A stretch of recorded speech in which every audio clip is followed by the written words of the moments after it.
money, can't depend on my woman because the people acting fun. Plus I live with my mama and all the drama got me stressed. Get me walking through school, ready to break a nigga neck. Well, shit never change, just what I'm thinking in my head. All these negative thoughts, it's got me reaching for my neck. Am I better off dead? That's what I'm screaming, then I shout. Now my mom just make fussing to put a nigga out. I wanna die from chills, is what I'm feeling and reload. Can somebody tell me how many bullets bodies hold? When will it be when I finally collect the salary? Don't label me gangster because I'm rapping about reality. Having dreams and niggas busting that. Got me on top of my shit. Find on any nigga touching that. So fuck the law, fuck the government, and fuck the Constitution. All these bitch ass poppers, but ain't got no damn solution. Carrying Glocks, crooked cops and all shit. Bitch niggas is trying to use me for target. All stress is putting weed in my chest. How can I solve them? Yo, what's the answer to my problems?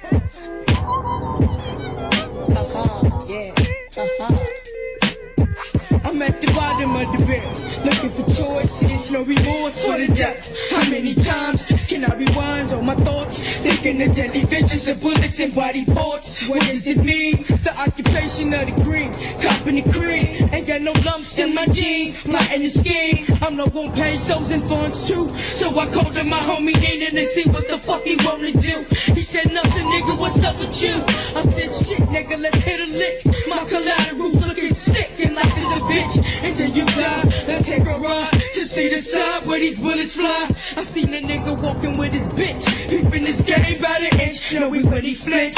Bet I cocked the Glock, now the beef is on. Throw on the skinny mask, I'm on the mission for the cash. Hey you, strutting over there, let that bitch go, throw your hands in the air. Why? Motherfucker, cause I said so, don't make the lid. Step in them gyms and get some blood on your shell toes. Empty them pockets right now. Bitch, don't make a sound on your man kissing ground. Almost forgot to change you. Thank you for getting me high all week, buying me bloody drinks. What a nigga think? Yo, it's war for revolution.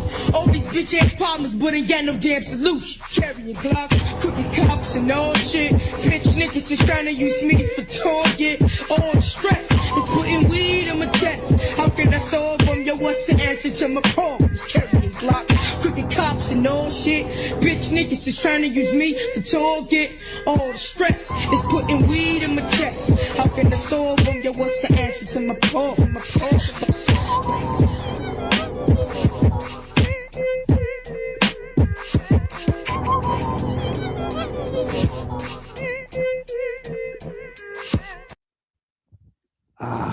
The soulful sounds of Detroit, Michigan.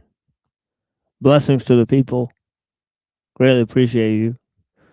We're live from Detroit. We're doing some things. And especially in terms of looking at, Browns boys not joining. Tisk, tisk. You just gonna chat it up. Old chatty over here. All right. Blessings to the people. We're going to be reviewing a video called He Studied Every Religion. This one came closest to the truth. Neuro Jack's contention is that this video promotes transhumanism. And Avian Buddha's perspective is that there is some value to this video beyond that it does not promote transhumanism, and there's a useful section on dual aspect monism, which is a philosophical, metaphysical point of view that is also shared by our teachers. Oh, whoops. Sorry. Put that away here. Put this up here. Blessings. And we'll get started with this review and see what this video is about. And if you guys will indulge me, how's my audio, by the way? It's pretty good. Okay. So let me just indulge me for a moment. I want to give you a little background on some of these people, just so like you can so it makes a little sense of like where I'm coming from. And again, this is not to like say that I'm right. It's just to kind of give a little bit of a angle, because I know that Avian's angle is going to come through very strongly, especially when we get to that second part. So I just want to put my biases up front. So if my biases are shown, it's shown exactly why I'm biased, but also perhaps my perspective could be skewed, right? So I want to put that up front, and because there is a high likelihood that my bias is going to be very strong in this particular thing, because it's something that I did, try to study for, briefly, but it's been kind of like the focal point of my quote unquote philosophical project, end quote, so something I've tried to like blow the whistle on, I would say. So I just want to make sure that's clear that like I'm extremely biased about this subject. So so let me look up the host of this show really quick, because I think he went to Rice University, but I'm not exactly sure. Jonathan Bai, about. So this guy was raised between. So I'm going to talk about the host first. Raised between Beijing and Vancouver. I spent my formative years training in mathematics. He was a computer philosophy and computer science at Columbia. And he's a Buddhist as well. But he also mentions that Rene Girard had a big part of his belief structure. And I could put the link to this if you guys want in the back. This is what he's writing about himself. I'll give you the link on the back. Hold on, I'll put it in the back right here, just so you guys see that I'm not like just making this up off the top of my head. And then so he says that trained in continental philosophy, my primary interests are thinkers who focus on the social side of human nature: Plato, Augustine, Hume, Hegel, Rousseau, Nietzsche, and Girard. Specifically, I'm interested in the relationship between sociality and rationality, the compatibility of the contemplative and active life, the social preconditions of truth, and the roles of mimesis, which is Rene Girard, in normative judgments and religious faith. I've also become interested in the philosophy of technology. I practiced in a Tibetan monastery, and so he's a very serious Buddhist, apparently. And then he says at the end of this thing, he says, I consider entering the real world necessary. I'm suspicious that it is also a worthy destination. Perhaps I've internalized Dante's critique of Odysseus. Wandering forms character, but one can wander too far. So again, I just wanted to put that might be his angle. The guy he's talking to is named Jeffrey Kripal, or whatever his name. I don't know how to pronounce it, but he is the chair in philosophy and religious thought at Rice University. So I guess he's like pretty high up, with a doctoral concentration on Gnosticism, esotericism, and mysticism. His works include comparative erotics and ethics in mystical literature, American counterculture, translations of Asian religions, and the history of Western esotericism from Gnosticism to New Age religions. He is the founder of Archives of the Impossible, which is a special collection at Rice University. It stewards collections on UFO and paranormal subjects, including Jacques Vallée and declassified United States Army Stargate project materials. Blah blah blah blah blah. You get the idea. Okay, so this guy's like a heavy paranormal enthusiast guy. So again, I'm just putting all that out front. His first book was called Kali's Child: The Mystical and Erotic Life and Teachings of Ramakrishna. Taking a psychoanalytical approach. And there's a lot of shit in here. So again, I'll send you guys his Wikipedia. And then I have one more thing to read just to let you know kind of where I'm coming from, because I had a suspicion that he may have connection to someone named Timothy Morton, who is kind of this big promoter of something called object ontology or something like that. And that's another. Yeah, it's Heideggerian philosophy. Right. Which, in my opinion, basically like conflates like immaterial versus material. So he's saying like, well, a grain of sand is just as like, important as a human being or something like that, or something that's alive, and that he's kind of saying that like, a grain of sand has the same rights as like a bird or a human or something like that. So it's kind of I like think, Axis Rap Blood too. yeah. So there's a whole thing. So I kind of use the AI to kind of ask like, okay, so does this guy have a relationship with him? And it says the connection can be broken down in three areas. Um, so Timothy Morton's an English chair, and this guy's a philosophy and religious thought chair. So I guess they both work at the same university. They engage in public intellectual dialogue. Well, we kind of heard Yeah. from inside sources that Giorgiani promotes this guy Timothy Morton or something like that, right? Yeah, they have some sort of close relationship with Morton and Giorgiani. So again, this is kind of like my suspicion, and obviously Giorgiani is extremely transhumanist as far as I'm concerned. I mean, I could be wrong, but somebody wants to correct me. Like that's how I would characterize his work. I mean, but I think you'll see because I kind of asked for a summary of their beliefs on some of this, but I'll just briefly say this really quick. So they seem to overlap in the realm of the eerie and the uncanny. So Morton has publicly cited Krapel's book, The Flip, as an influential work that bridges the gap between hard science and human consciousness. Non-human intelligence, both scholars explore ideas to challenge traditional materialism. For instance, they have discussed how figures like Alan Turing viewed the limits of artificial intelligence through the lens of telepathy and consciousness. Morton refers to Kripal as a pal or friend in public writing, and so they're definitely related somehow. And I asked them. So the question I asked, I said, "What's the relationship between these two subjects in bioethics and transhumanism?"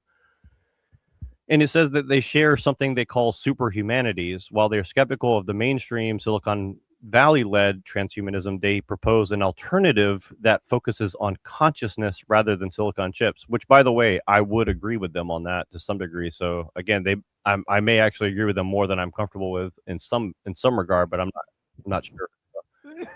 I just wanted to, again, that's why I'm putting all this out front. So, if I'm misconstruing what they're saying, it should become pretty evident pretty quickly. So, both scholars critique transhumanism as being too materialist, meaning it focuses almost entirely on hardware, implants, life extension, AI. So his perspective, Kripal argues that humans have always been transhuman, and so basically they're trying to move everything towards superhumanism, which basically leans on consciousness. Timothy Morton's perspective approaches this through object-oriented ontology. They argue that human is not a stable, closed-off category. Instead, we are already cyborgs because we are constantly entangled with non-human things, bacteria, tools, climate. So Morton is wary of transhumanism as it serves a way for the wealthy to escape the planet or their biological responsibilities. So then they have bioethics and the ecology of the soul. So they're pushing like a very strange, like ecological term of this specifically through bioethics. In the realm of bioethics, the relationship moves away from standard medical checklists towards a metaphysical ethics. So decentering the human. Traditional bioethics often ask, what's good for the human? Morton and Kripal ask, what is the human anyways? Morton's bioethics is deeply ecological, suggesting that we have a moral obligation to non-human persons, animals, ecosystems, and even AI. Which again, like in general, I kind of agree, but how far you take that, like I would say that humans still have to play like a primary role personally, but I get their argument. The Yeah, ethics and of this is why yeah, Scorbina is so important, right? Because he deals with all of these issues through the lens of uh, basically a critique of the technological system, right? So we're lucky enough to have, you know, just knowledge about somebody that has basically dealt with all these issues right? And then can, because all this shit, like in terms of the ethical domain and what are the rights of inanimate objects and things like that, right? That's something that Scribinus touched on in his anthologies, right? So, Yeah, like, and again, I kind of agree with some of this, and I'll just read this last part here. It says the ethics of altered states. Kripal explores the ethics of extraordinary experiences. He argues that bioethics should account for extreme states of being, such as near-death experiences or mystical encounters, treating them not as hallucinations to be medicated, but as valid states of knowledge that deserve ethical considerations and protection. So again, in general terms, I kind of agree with this framing, but when the rubber meets the road, I have a strong sense that I may fear that what they're inadvertently doing is laying the groundwork to justify transhumanist goals via their philosophical project, in my opinion. So that's kind of where I'm coming from. So I just want to make that very clear. So I'm not totally straw manning them, right? So like, yeah, it's kind of like, maybe their chicken is going to like lay the egg that leads to transhumanism or something. So that's kind of what I'm getting at, but go ahead. yeah. Just one thing that they're seeing is that all of these ideas, like for example, ethics has metaphysical implications, right? Whether or not we want to admit this, right? Our scientific discoveries do have, metaphysical and ethical implications, right? So it's good that they're tying these things together, but also we have to keep in mind that they're doing so to support a narrative, right? And possibly in order to support the status quo, right, of the techno-industrial civilization, right? So it could be that, they're, sort of, taking a real look at these things, but it's apparent that they're trying to drive a different type of narrative, one that allows for a large portion of this, right? Like for example, um, instead of moving towards a greater sense of humanism, right, they're discarding the human altogether, right? Because humanistic understanding is what we've lost, right? So, I mean, if they're going to turn human beings into machines and, we're thinking about how to give rights to inanimate objects, then obviously we've lost a lot of ground, right? So, the fact is that the depersonalization of man due to the use of machines, right, that's an ethical issue on its own, right? And if we're going to, basically cede the ground to people that are already looking at, like nature in this sort of post-human mindset, right? Then, Yeah, let me say something. I would say of course, 95% of the thinkers now, at least 95%, probably 98%, depending on how we view things, almost practically all of them support the status quo and technological growth, right, yeah, but even if they do that, which I disagree with, they could be right about some things, you know what I mean? Like, I do agree with right, being critical of materialism or physicalism, you know what I mean? Like, Bernardo Castrap, or David Skrbina, they're both against the growth of the materialism. But Skrbina is unique in that he also attacks the valuation of the technological growth. You know what I mean? So that's what makes Skrbina very unique. And these are like they're all questions are ultimately interrelated in some sense. You know what I mean? Like all the deepest questions, like they're interrelated in some ways. But when we deal with certain questions, we can't have all those interrelations at once. We have to sometimes, isolate some pockets of the questions and then endeavor to answer those. Now, that's kind of what I do. Like the question of technological growth, I read Frederick George Younger, I read Skrbina, I read Teddy, I read, a little, I read all these thinkers. There are still more I need to read. But overall, I see technological growth negatively. I see it negatively. It leads to the very complications it claims it can solve. It It consumes a lot of resources and other stuff. Now, in regards to certain metaphysical questions, like the question of Buddhism, okay, Buddhism as a tradition versus metaphysics. I have Buddhist friends, and even in Buddhism, there is variation in the teaching. Same with the Christians. You had Dan Scotus, you had lots of different Christian thinkers throughout the ages. And not all of them were in universal consensus. That's why the traditions came up. Or schools, the schools. The schools then codified and standardized the teaching. But overall, Christianity, at least as we know it now, is defined by two features. It's defined by incarnation and resurrection of Christ. Okay, the incarnation and resurrection of Christ. If you don't accept those, then you're not a Christian, as far as I can see it. You accept incarnation and resurrection. Now, for Mahayana, people should know, for Zen, what are the two most important things for Zen? And that is prajna paramita, which means the insight that all things lack a fixed independent essence. Okay, that's what prajna paramita means. Insight that all things lack a fixed independent essence. And the second one is direct realization of one's original Buddha nature, or the true nature of their mind. Awakening comes from seeing reality without clinging to concepts like ego or appearances. Okay, those two things you have to accept to be a Zen Buddhist, and that's the core of my tradition. Okay, the Soto and Rinzai lineages. Okay, everything else is like, even Christians debate with each other, even Muslims debate with each other, but even Buddhists debate with each other. But conventionally speaking, there's a core. Now, I don't really want to watch this video. Okay, I do think there could be social engineering with it. You made a good point, Neurochak. You pointed out to some interesting stuff.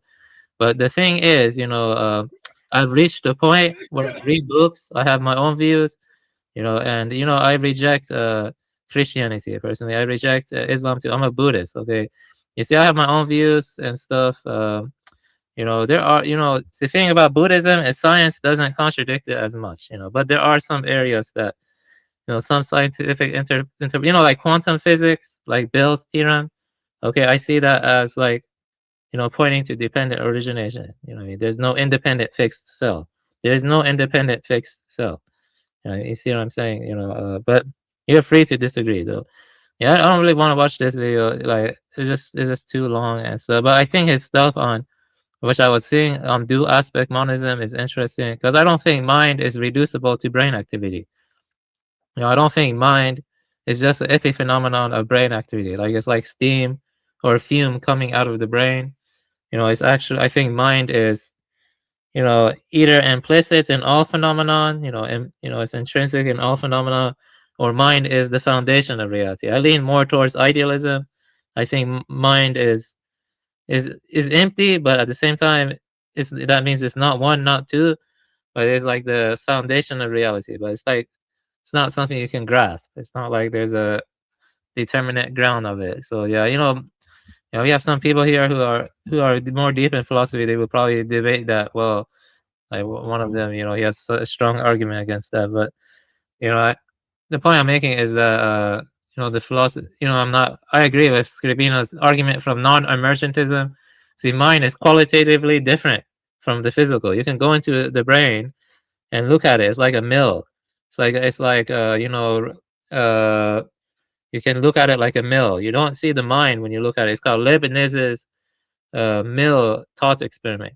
You look at the brain, you look at the all the wiring, or like gears in motion, but you don't see the mind. Like, I can like poke into your brain or my brain, I don't see the mind, basically. So either mind is latent in all phenomenon, or it's the basis of phenomenon. How can the physical, which is all like, give rise to something so ontologically different from it? That means that's the argument from non-emergentism. It's inconceivable, in my opinion. It's inconceivable that you can have like something so ontologically different, arise from that. So it must either be latent or concurrent with all physical processes to some extent. I'm actually probably smarter than both of these people, to be honest with you. Talking to me is worth more than listening to people like that. But you need to ask questions and take what I'm saying seriously and stuff like that. And this is why I say reading a book reading 50 pages of a good book is worth more than listening to hundreds of hours of idiots like these people talk. You know, that's what I mean. Like, yeah, let me see here.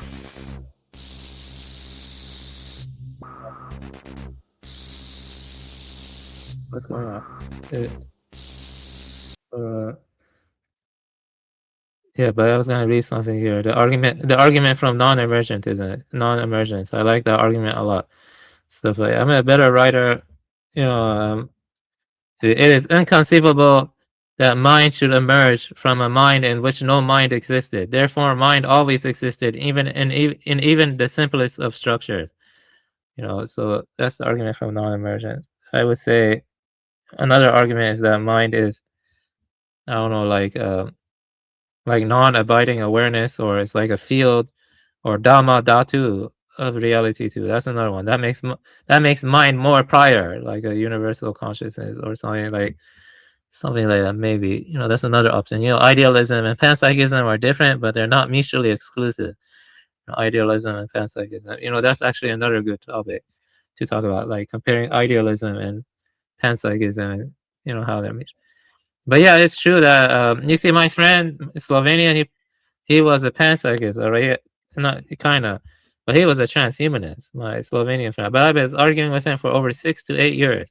And you know, that guy is a genius almost. TML actually shared one of his videos before. He was talking about Aristotle. He was talking about, I think so, Hegel. He was mainly talking about Hegel and Jacob Boehm and some of those people and stuff. Like the superhuman crap and the Iselin Institute and all that.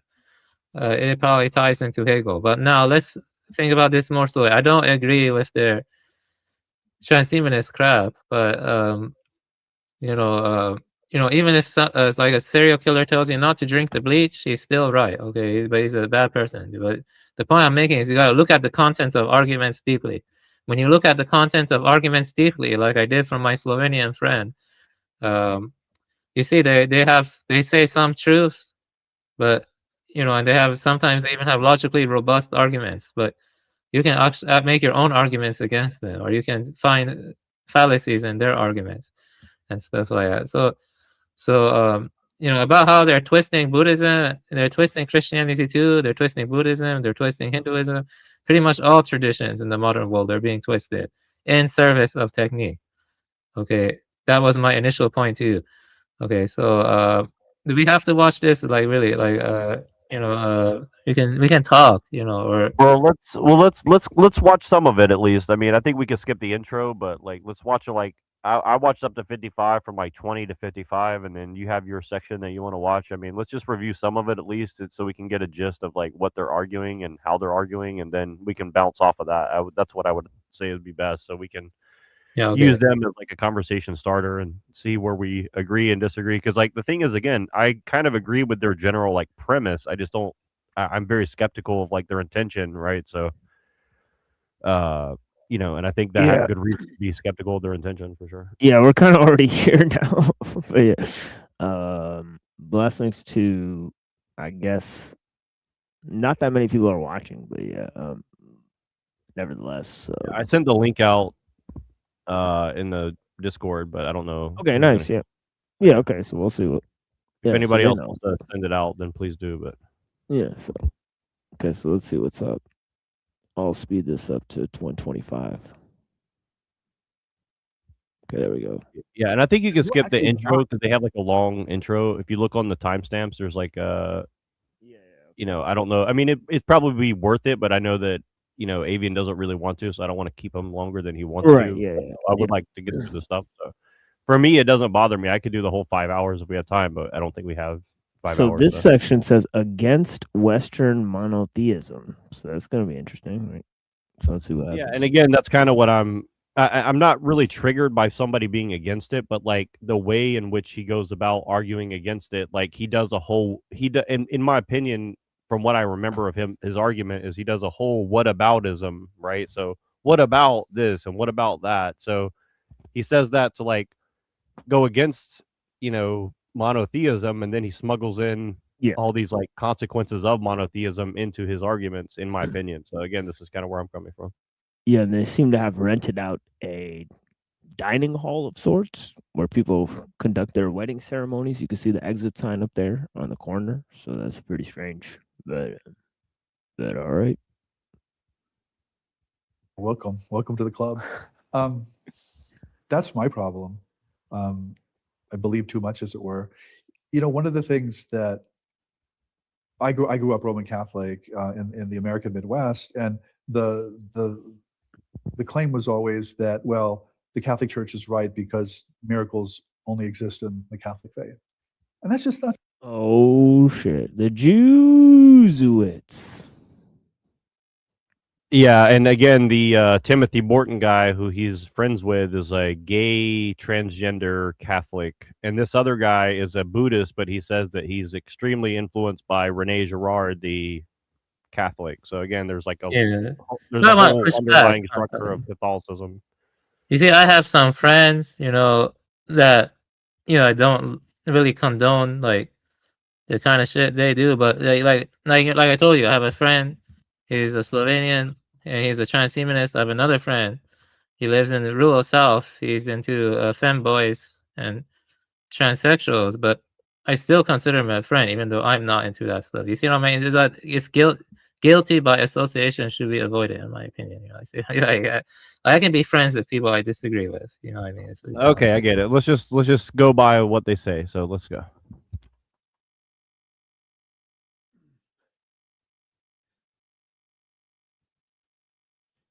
Yeah, I just noticed there's an option to turn the screen black and white on StreamYard. So that's probably why more people have been appearing in black and white. So yeah. True. Right. Empirically, that's just not true. And when you study comparative religion, you learn that there are actually miracles everywhere and always, as it were, as far as we can see back and everywhere we can see. And so the question for me isn't whether to be religious, as it were, it's how to be religious. And the problem is religious identity.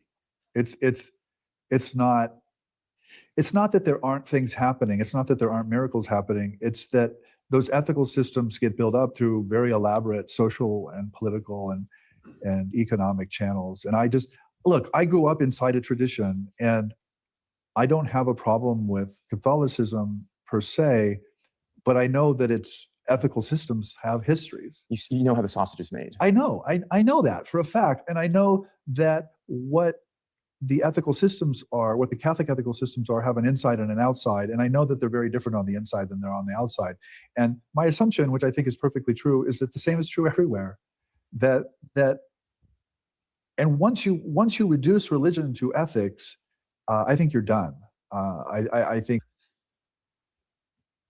Okay, so that I think is totally false, right? I don't think religions can be reduced to ethical systems, right? I think ethics is philosophy, right? And if you move into the ethical domain, right, I think he's confusing ethics with morals, right? And there's a certain idea in which morality may be tied to more of maybe some type of a principle where it's based on a general sense of goodness, right? Whereas ethics would be why you would derive those moral principles, right? So ethics is functioning on a different level than the common sense morality, right? Functions. And the common sense morality is way more derived from religious values than from philosophical or ethical values, right? So that's first and foremost, right?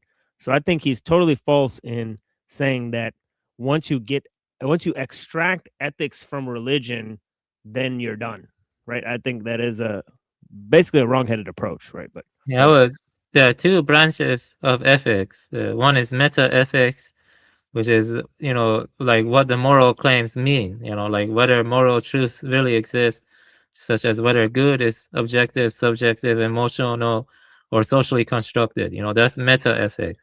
Then there is normative ethics, which studies what people ought to do by developing like moral principles or theories. such as utilitarianism, deontology, or virtue ethics.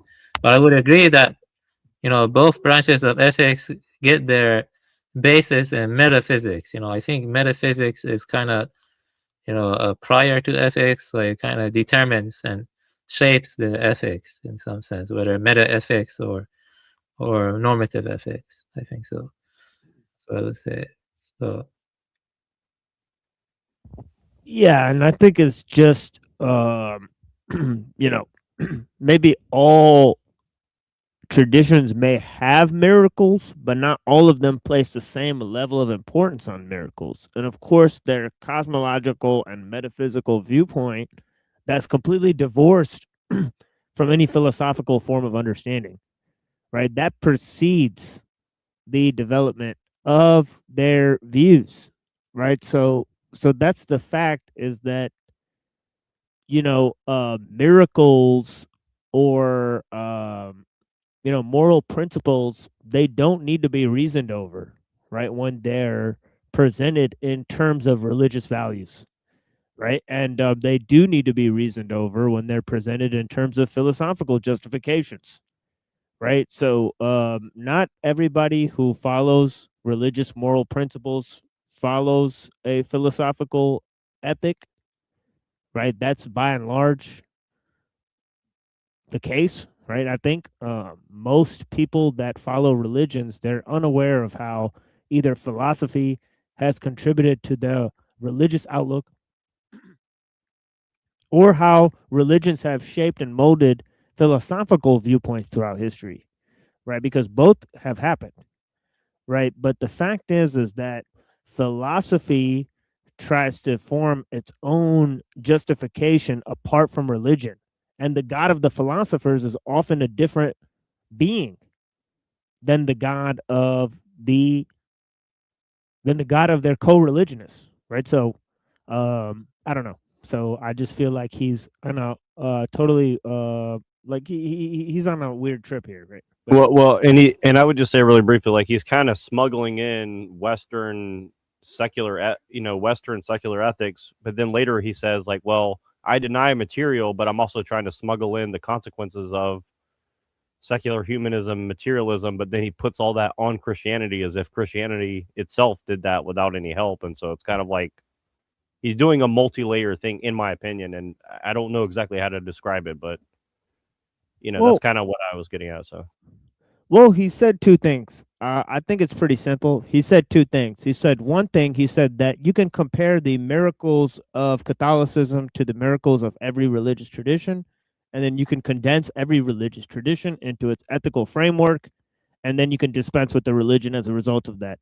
I think in both cases he's false, right? I think both cases it's wrong, right? I think in the first case, I don't think the miracles of Christianity, right, translate to the miracles of other traditions, because they assume a different metaphysics and a different cosmological framework. And I don't think that ethical frameworks need be explored when talking about moral principles within religious frameworks. And I think I explained both of those.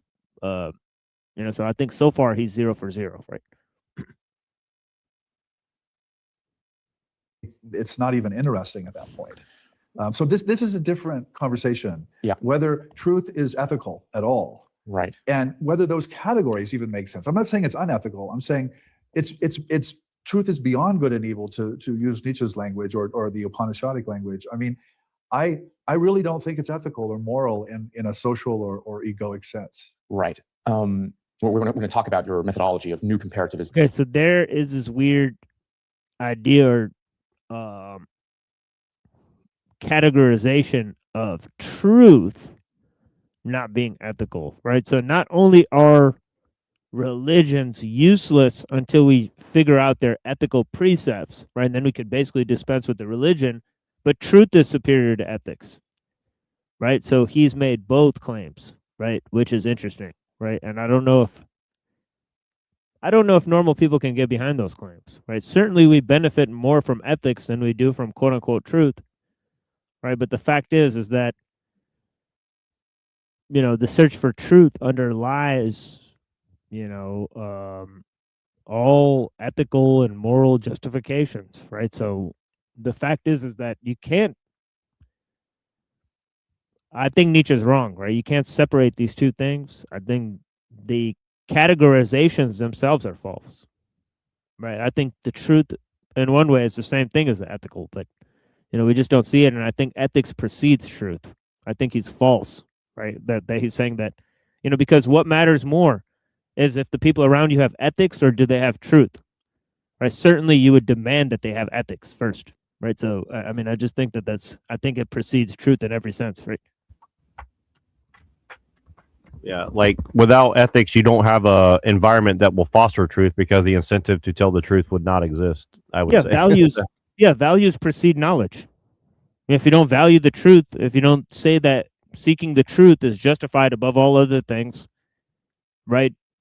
Even justified beyond taking care of your family or anything like that. I mean, it's just wild, right? Obviously, you have to justify these things, right? So I don't know where he's getting at, right?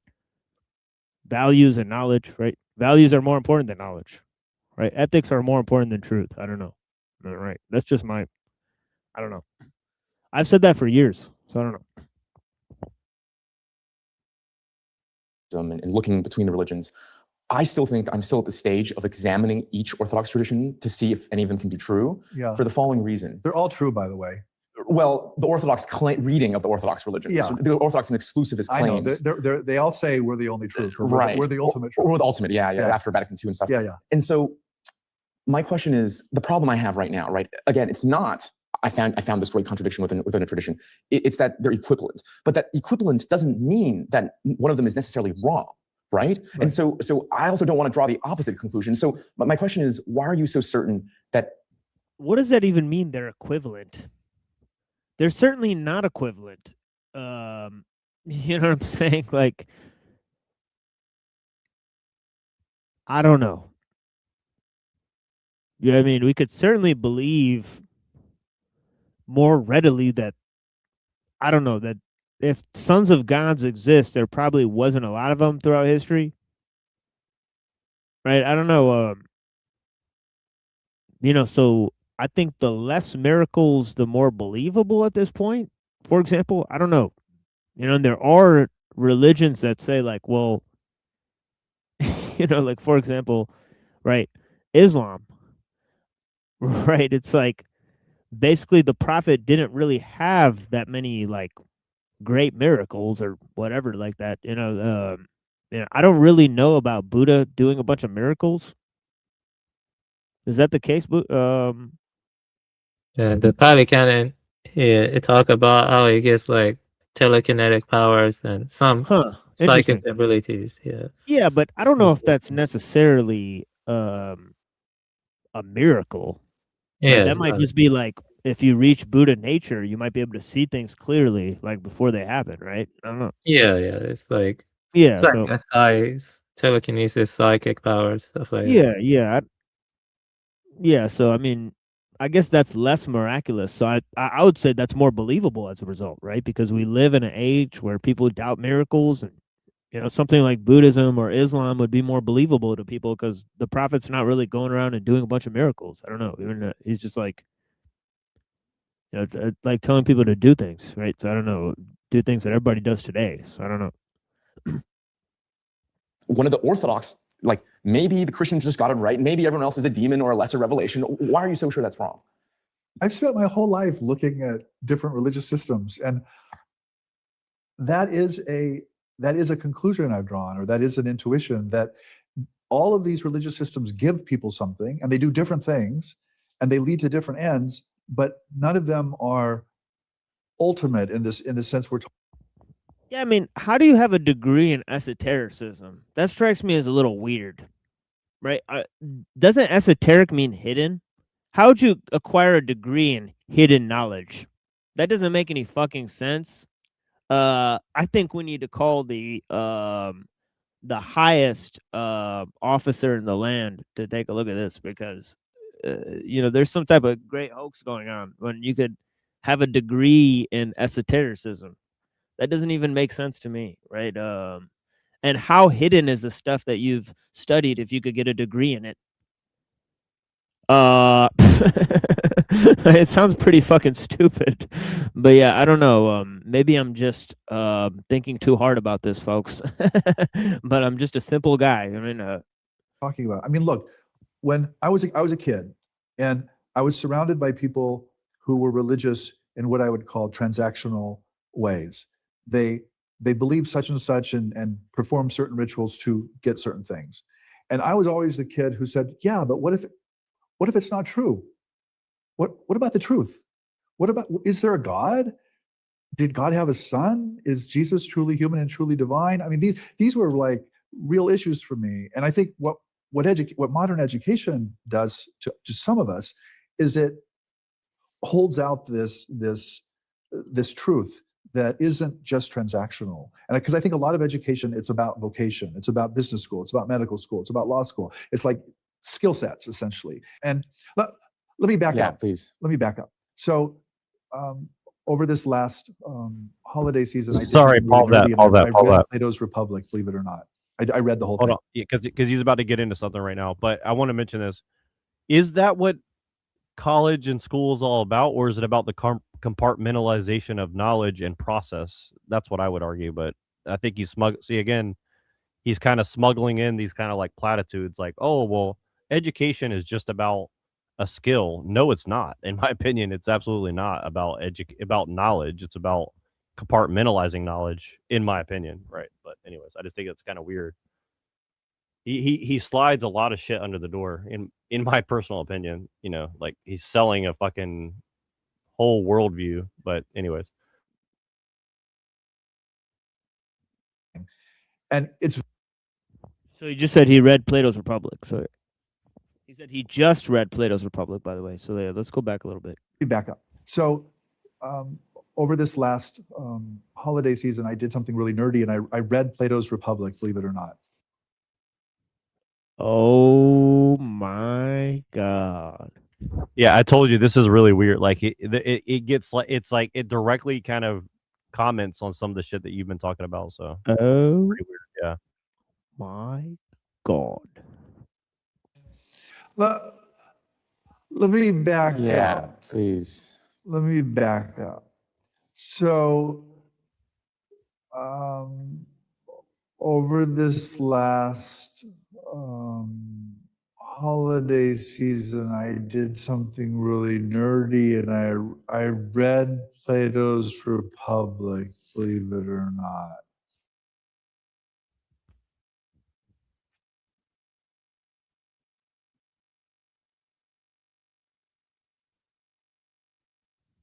Oh man, oh man, oh man.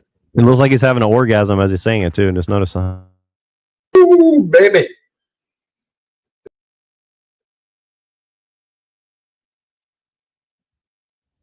Read Plato's Republic and all that.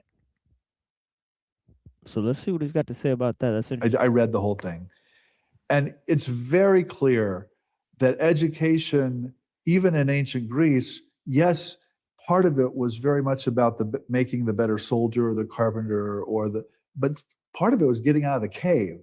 Right. And if you're out of the cave, you see the light. You literally see the light. You see the good or the beautiful. And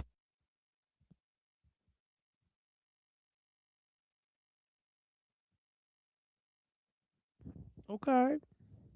then the goal is to come back into the cave and to talk to the people, talk to the prisoners back in the cave. But the cave's the cave. And you've seen the light. So you know darn well that people are seeing shadows on the wall, as it were.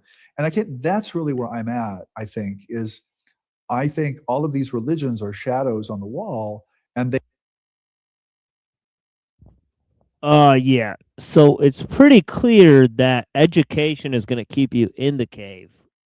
And there's a lot of stuff for getting you out of the cave in religion and philosophy that doesn't exist within the schools.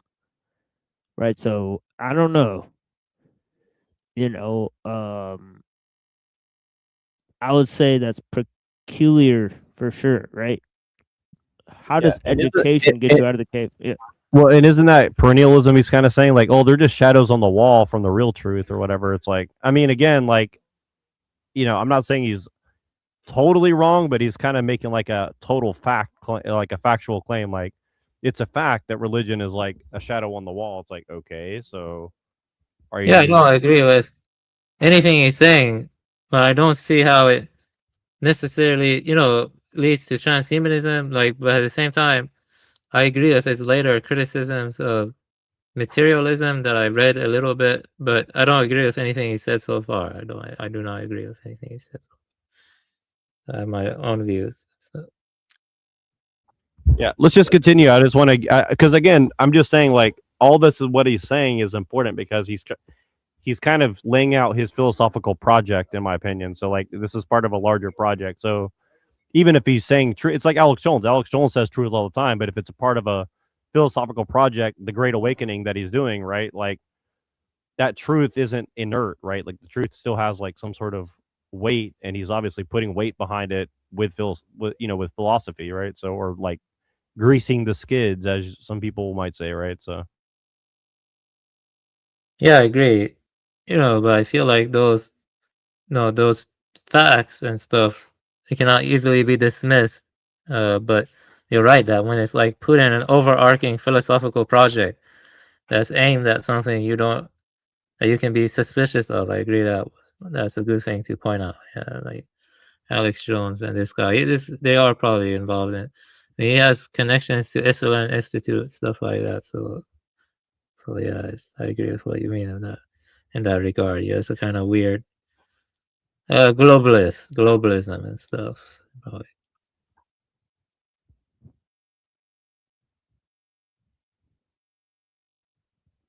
Yeah, definitely.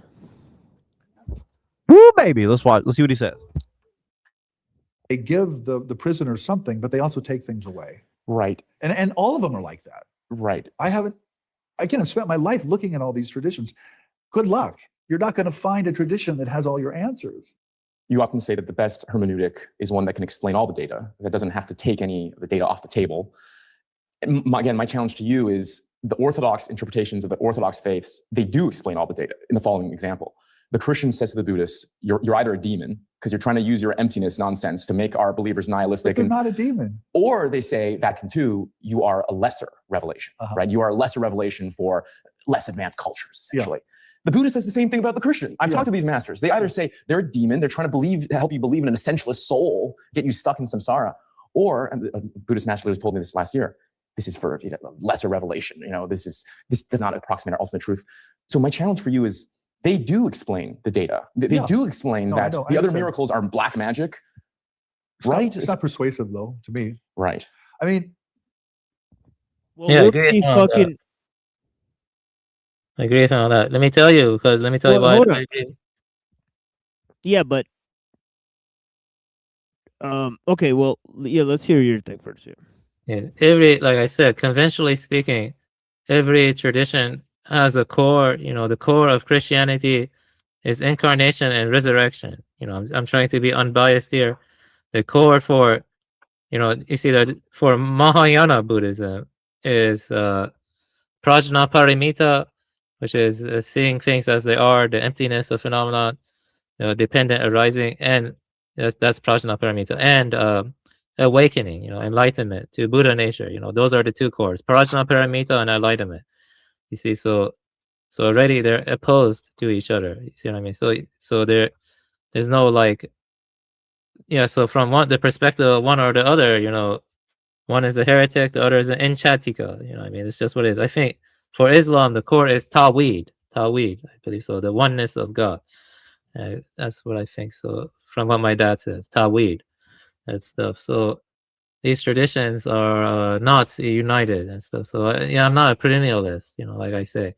So there is no such thing as a Taoist Christian or a Christian Taoist. It's like saying, I don't know, satanic Christian or Mara worshipping Buddhist. It doesn't work, like a Buddhist who worships Mara or something like that.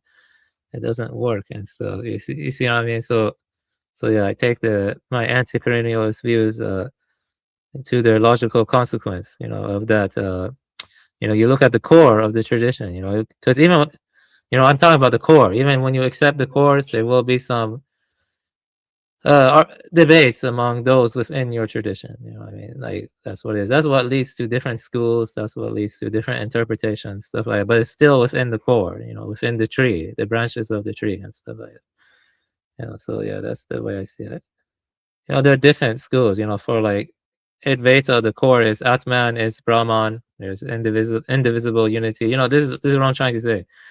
You know, you know, if you keep things concise and incisive, you know, most of these talks don't do that. Most talks can be reduced to like 15, 20 minutes. You know, if you keep it incisive and concise, you know, any talk that goes on and has lots of views goes on longer than 2 hours most of the time. And it's like they have weird ass chairs. You know, look at the weird decor they have. It's obviously a psyop. I can tell this is a psyop immediately. But you know, even within a psyop, sometimes they say some truths here or there or some facts or whatever.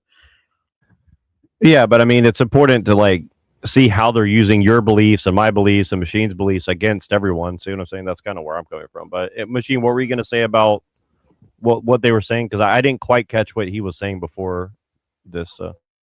Well, I mean, I agree with what Buddha's saying. You know, this guy, right? What he just said is absolutely true, but then the guy like slaps it down and says, "Well, I haven't been able to see. There's finality of answers in each tradition that will help you answer what other traditions say." But I think like that type of comparative analysis is warranted to a degree, right? As long as you affirm your own tradition, right? Meaning that in comparing different traditions, like for example, right, if you're a Christian, right, like you might look at, you know, Plato or Taoism in a philosophical sense and decide which one you like more in a Christian sense, right, or something like that, right? There's nothing wrong with that, right? I think but in terms of trying to go off of the traditions and say like, you know, either they're all true or they're all false, the way this guy's saying, right? And say that, well, they don't really have answers about each other's traditions. Well, they do, right? I agree with this guy. They do have answers about each other's traditions, right? So I don't know. You know, it's been enough time where everybody's studied everybody else's views, right? And those ideas do exist, right? So I don't know. Yeah, I agree with TML on that. Yeah, agree with you on that. Yeah, and look, if we can say that we disagree with these perennialist things, but the truth is like they've basically tried to turn everyone in the world into a perennialist. So I mean, you can't deny that either, right? Like we can't be in denial of what they've done to the world. So you know, and again, like you know, when I say I'm a Christian Taoist, I mean it's a little bit tongue in cheek, but I mean I don't think you can argue against the Tao Te Ching. I don't think there's one person on earth who could sit here and read the Tao Te Ching and say this is bullshit. I don't think it's possible. So you know, take that for what it's worth. You know, like if somebody Yeah. can tell me how the Tao Te Ching is wrong, I would be more than happy to hear it. But I mean, I don't think it's possible. Well, this is the type of you know, perennialism that I think is a problem. Here is from the introduction of the Tao Te Ching, right, from Jacob Needleman, right, and he literally says, like he says a bunch of weird lines, but he says here, he says, throughout the world, when one thinks of the greatest spiritual figures in history, Lao Tzu placed alongside Christ, the Buddha, Moses, and Muhammad. Right. He also compares it to a bunch of different traditions. I don't know if I'll be able to find it right now, but he actually says that it's like the Kabbalah and all this other stuff. You know, he says it's like you know, Plato and the Kabbalah. You know, so I think like he's going way too far, right? Where he's like applying Yeah, the Tao Te just Ching to like, yeah, and just to be clear, again, you know, Christianity has embedded within it. You know, I guess it's a syncretism where it says logos pragmaticos, meaning within our doctrine we say that there is elements of truth in a lot of other things. So that is part of our, you know, belief. Okay, so again, you may disagree with that, but again, that's kind of foundational to Christianity as far as I understand it. Now, you know, if somebody wants to say, well, that's not real Christianity, I mean, I mean, good luck arguing that. I don't know, but I'm pretty sure that's a part of what Christianity is kind of founded upon. So, you know, whether you want to say that that's wrong or whatever, again, you say take beliefs based on their own structure. I mean, you know, you got to argue against why logos grammaticos is not valid within its own structure, right? So, I mean, you know, again, some people may not want to talk about that, but it seems to be foundational to Christianity, at least some sort of Christianity. I mean, maybe some of them don't, you know, accept it, but as far as I know, it's kind of like embedded in there pretty deep, as far as I understand it. So, yeah, that's a universalist element, you know. So does Buddhism have that, you know, my tradition. I think even Islam has that too, you know. It seems like universalism is a fine line between universalism and perennialism or something that led to the techno-liberal mess we're in or something. That's TML talks about that a lot too, you know. I do think, you know, that, you know, Buddhism, Christianity, Islam all have like universalist elements, I guess. It's kind of, because, you know, there's similar stuff in Buddha Dharma. It's called Pratyeka Buddha, the Pratyeka Buddha, which is more like, you know, if someone who never heard the teachings of the Buddha, they can still become enlightened, you know what I mean? So it can happen, you know, enlightenment is not confined within the Buddhist tradition. I mean, the sutras say that. So, but hearing the Buddha's teachings just make the likelihood of enlightenment much higher. So yeah. Yeah, the way I define universalism, I guess, is a little bit different, right? The way I define universalism is that basically man supersedes you know, nature, right, through reason, right? So basically everyone has this quality, right? So it's a reaffirmation of the individual, right? So it's the belief that everyone is an individual, right? And they all have a similar drive towards freedom. Like, for example, Hobbes said that if you place a man in a state of nature, he's as indisposed as basically any other man. Basically, all men are equal within the state of nature, right? This idea is basically universalism, right? Because it leads to the idea that everyone's the same everywhere, right? So when I say universalism, I mean a specific thing, you know, meaning that all mankind has a similar telos or destiny, right? Where it's like all of mankind is like, I mean, like, for example, evolution, right? Or for example, the species being, or for example, the political animal, the zoon politikon, right? It's something like that, right? Yeah, but you know, all men are equal in the state of nature, right? Well, all men are, you know, some Christians, a lot of them say all men are equal under Christ, all men are equal under God. Yeah, but all men are equal yeah, under Buddha nature. But see, like Paul basically said, like there's one vessel made for glory, one vessel made for destruction, and then people have different callings, and like they're not equal. Like he basically says like they're not basically equal. You know, like men and women are not equal. The slave and the master are not equal. You know, and so on and so forth. Right? He affirms all these differences. Right? That's what I mean. Yeah, affirms yeah, but also I think you could say like equal in potential, but not equal in outcome. I think might be another way to put it. Right. So then, like, you know, like, say, like, the Christian societies of the past, right? When they came upon societies that they saw that were barbarians, right? They didn't relate to that. Right? They said, no, we have our Christian society. You have your thing. We're either going to subsume your society, or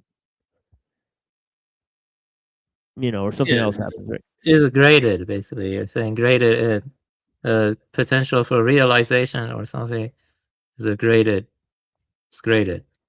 Yeah, like it happened all throughout history, right? Yeah, where certain civilizations were absorbed into another one. Yeah, but evolution is actually not saying all organisms are equal, because you know some are better adapted to their niches or environments. Oh yeah, absolutely. If it's saying that it's all random, right? But I'm saying if you say like the collective of humanity has a evolutionary potential, say, or you say something like that, or you say that everybody has the ability more or less, they're more or less equal within a state of nature or something like that. Like, for example, and like that is let you survival. know I'm going mobile for a second, so I'm going to be in the back under my phone. So Right. I'll have two people on the screen, so I can listen while I walk outside for a minute. So Yeah, like, because see, there's a development of this thing, right?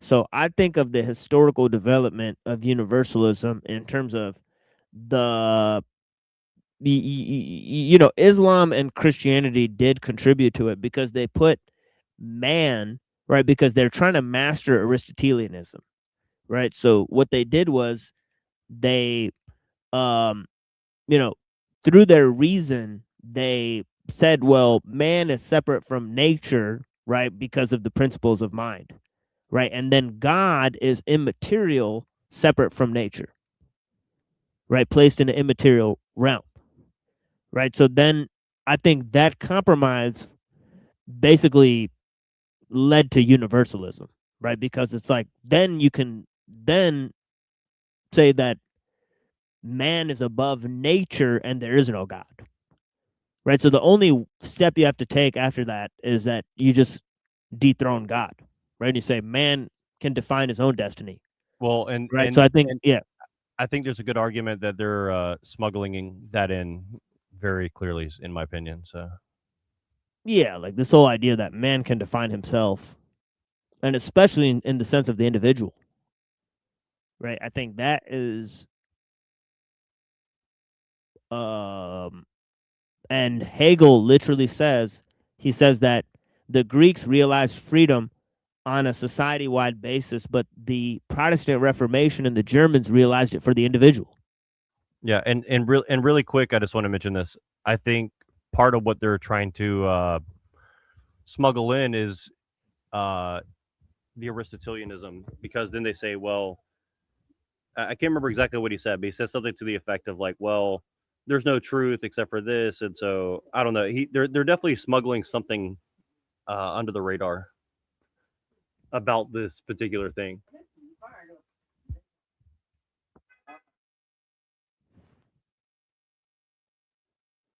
I understand the religions at their most acute or their most intellectual do comparison. They do explain why there are other religions and they relate themselves to those other religious systems. But I'm just not persuaded by their answers because I've heard all those answers. I've heard that. And no, they're not demons. They might be lesser revelation. I mean, we can talk about how reality is organized and what reality is, but I don't think the Orthodox Christians have the ultimate answer either. Right. I think it's much. I mean, like, I don't really believe anyone when they say they've looked at it all. Like, there's probably stuff you missed. And I mean, there's thousands and thousands and thousands of religions out there, even ones that we may have missed. There's viewpoints that I come across new, all the time. Like, there's all sorts of cults and sects, and so I don't know. Like, I don't think he's seen all of Christianity, let alone every religion, right? To make that distinction and say, well, this type of Christianity is particularly false. You know what I mean? Because you've seen all of the religions. That strikes me as just particularly just pretty suspect. I don't know. It's more likely that the Buddhists probably they might actually have the closer to right. They might actually, but that is a choice I make. Let me switch metaphors. Please. Switch.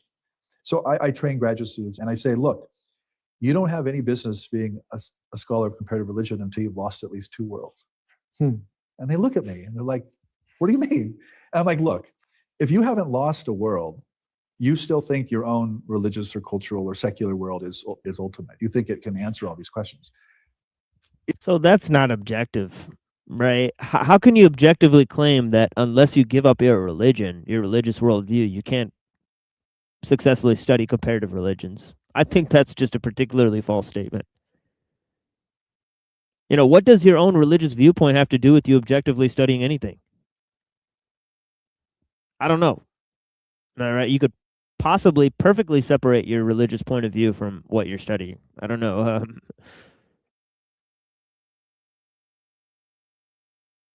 So I mean, I think that is a false recommendation. You know, he's telling people to give up their religious tradition, right? And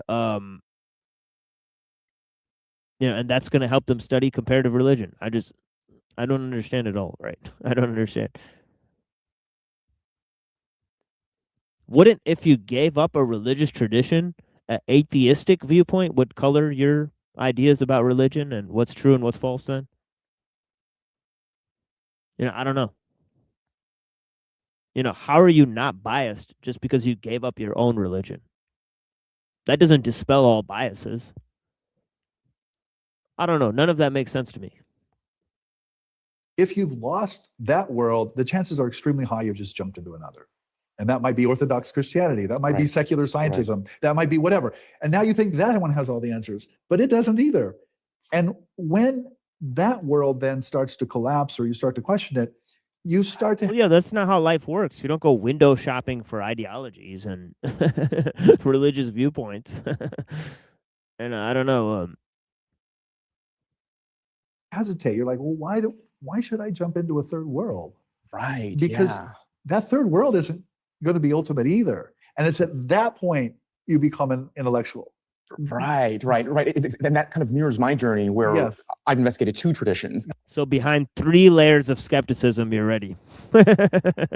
You're not mentally diseased, as most would think. Right, but now you're ready to study things. Right, what? That was, I don't know if that's objective, right? And I'm like, well, hold on. Well, he's telling you that if you want to be given this, piece of paper to prove that you are worthy of comparing religions, you must be, he's basically saying, I'm not going to give you this like designation unless you're going to reject at least 2 religions. That seems like so religious he's kind of creating his discrimination. own cult. That seems like religious discrimination. Exactly. Outright. That seems like he's a person who's teaches in a university, but he's practicing religious discrimination, even though he studies comparative religions. That seems completely antithetical to his main objective of study. I don't know. This is so weird. Well, and it's kind of a cult within itself, saying like to be in this cult, you have to reject other cults in order to get into this one. So he's like, everything's a cult, and you have to reject these at least 2 other cults to be in this one, and then you'll be ready to be shipped out into the world to poison the minds of other people. I mean, not to get too like Socrates on you, but I mean, I don't know. He again, it's just interesting. He's kind of like admitting that. Again, he kind of said, well, that's subjective, and then he goes into like more subjective, personal opinions and says like, I'm not even going to graduate. I don't even want to graduate you unless you agree with me, essentially. Yeah, this is weird.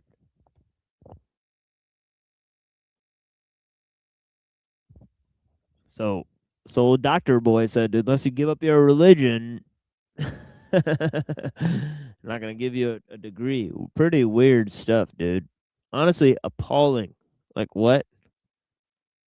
They say claims I can't differentiate. But then what about the others? I draw that conclusion, right? But here's the problem with that answer. You're basically alone. You're talking to weird people like me. You're like, there are people who inhabit that space. Yes, there are. But we tend to be very nerdy and very intellectual about it. And we persecuted often. What's that? Persecuted historically. Yeah, and we don't have these large communities or these large traditions. So this is why I say this orientation represents a kind of new... So he's the real Jew. He's the persecuted one. Humanity that doesn't exist yet in any large numbers. Right. No, I was just saying he's the real Jew. He's the persecuted one. They're the weirdos. And I think that he's admitting that they're using Plato to like run over every religion. But anyways.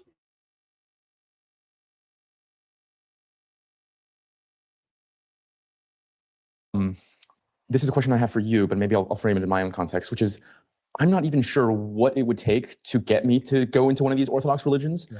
Let's say Jesus comes down right now in this very room. It's on camera, and he says, Jonathan, I am, what he says in Matthew, I'm the one true way, right? And I'm like, well, wait a second. Jeff's had that experience with Kali, like showing up to him, and this Buddha master has an experience of Nagarjuna popping up. So is there anything in the world, historically, philosophically, phenomenologically, that could happen to you? Is there anything that could happen to you? Yeah, it's Nagarjuna, bro. He's dropping the hard R with that. Pretty weird, man. He's a Tibetan. They also, my believe it or not, my Slovenian friend who's a transhumanist. He's a Vajrayana Buddhist. You believe that? Right now he's in a retreat. I got into contact with him again on another email because he blocked me because of our arguments. But he said we can talk again on the May 25th because I have some questions for him though. But he is a Vajrayana Buddhist. He's more to transhumanist stuff like that.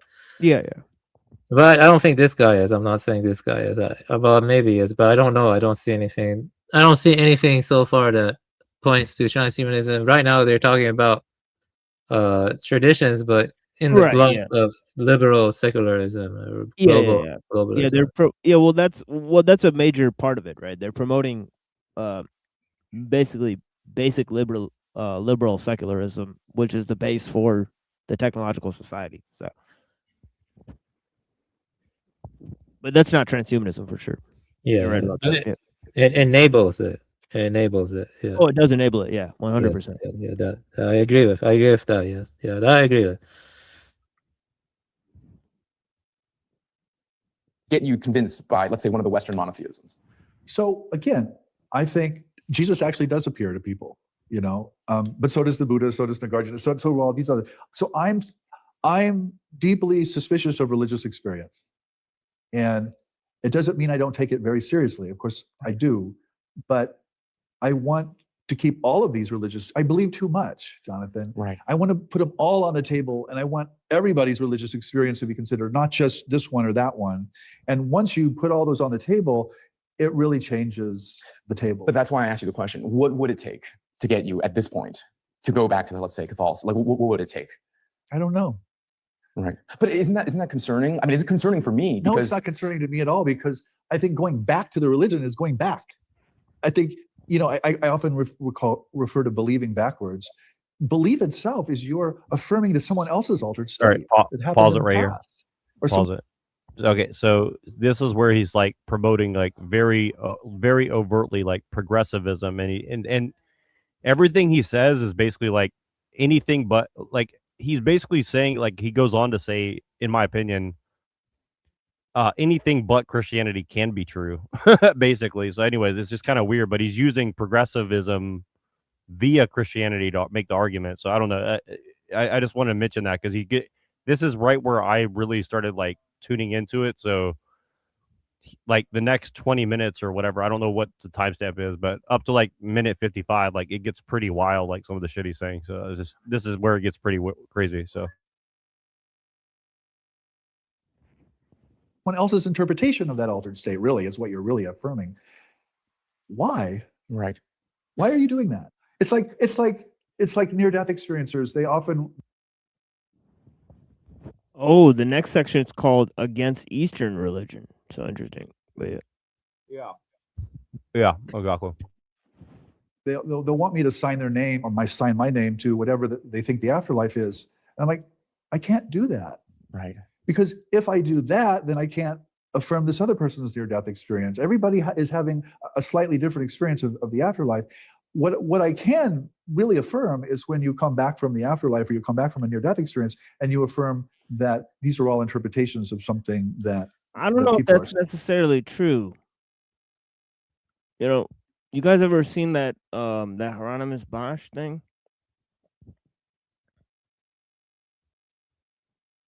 What is it?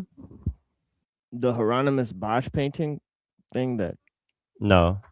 Here, hold on. Let me see if I can find this real quick. And I may take a little.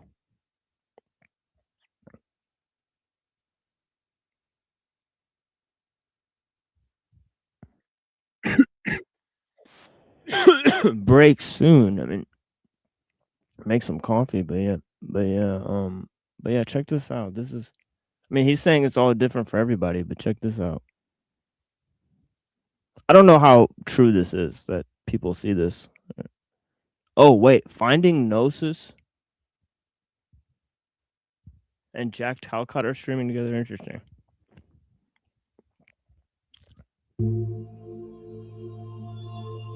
In 1505, Hieronymus Bosch painted something he should not have been able to paint, not because it required an impossible technique, nor because the subject was forbidden, but because what appears at the top of this panel, that tunnel of light opening in the darkness, with two figures waiting at the far end, would not be described by any human being until nearly 5 centuries later. Today, when someone has a near-death experience and doctors ask them what they saw, the answer repeats itself with a consistency that science has still not been able to fully explain. Millions of people claim to have seen a tunnel surrounded by darkness, a white light at the end, and someone waiting for them there. And although talking about this light at the end of the tunnel feels completely normal to us today, Bosch painted it more than 500 years ago.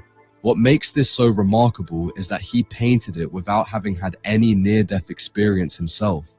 He was not influenced by the thousands of documented testimonies we have access to today. Bosch painted this from imagination, or from faith, or from something we still do not know how to name, and that is the question we are going to try to answer today. Not just what this painting means, but how it is possible that it exists at all. The work is part of a polyptych of 4 panels known as Visions of the Hereafter, painted between 1505 and 1515. Okay, so the first 2 panels represent if you were bad, you go to the bad place. The other 2 panels represent what happens if you follow the true path. Right? You end up in a garden, and then you end up going through that tunnel. But yeah, interesting stuff. Yeah. So what though? I don't get it. Oh. I don't know. I really like that Hieronymus Bosch painting, but Yeah, it's a good painting. I agree. It's definitely great artistry and vision behind it. I don't know if I could verify the statement he made that thousands of people have seen this image in a near-death experience. I cannot confirm that. So I don't know if that's relevant information, but it would be if it was, right? If that's true, then that is relevant, and then he's wrong. That thousands of people do not see different things upon near death, or they see the same thing, right?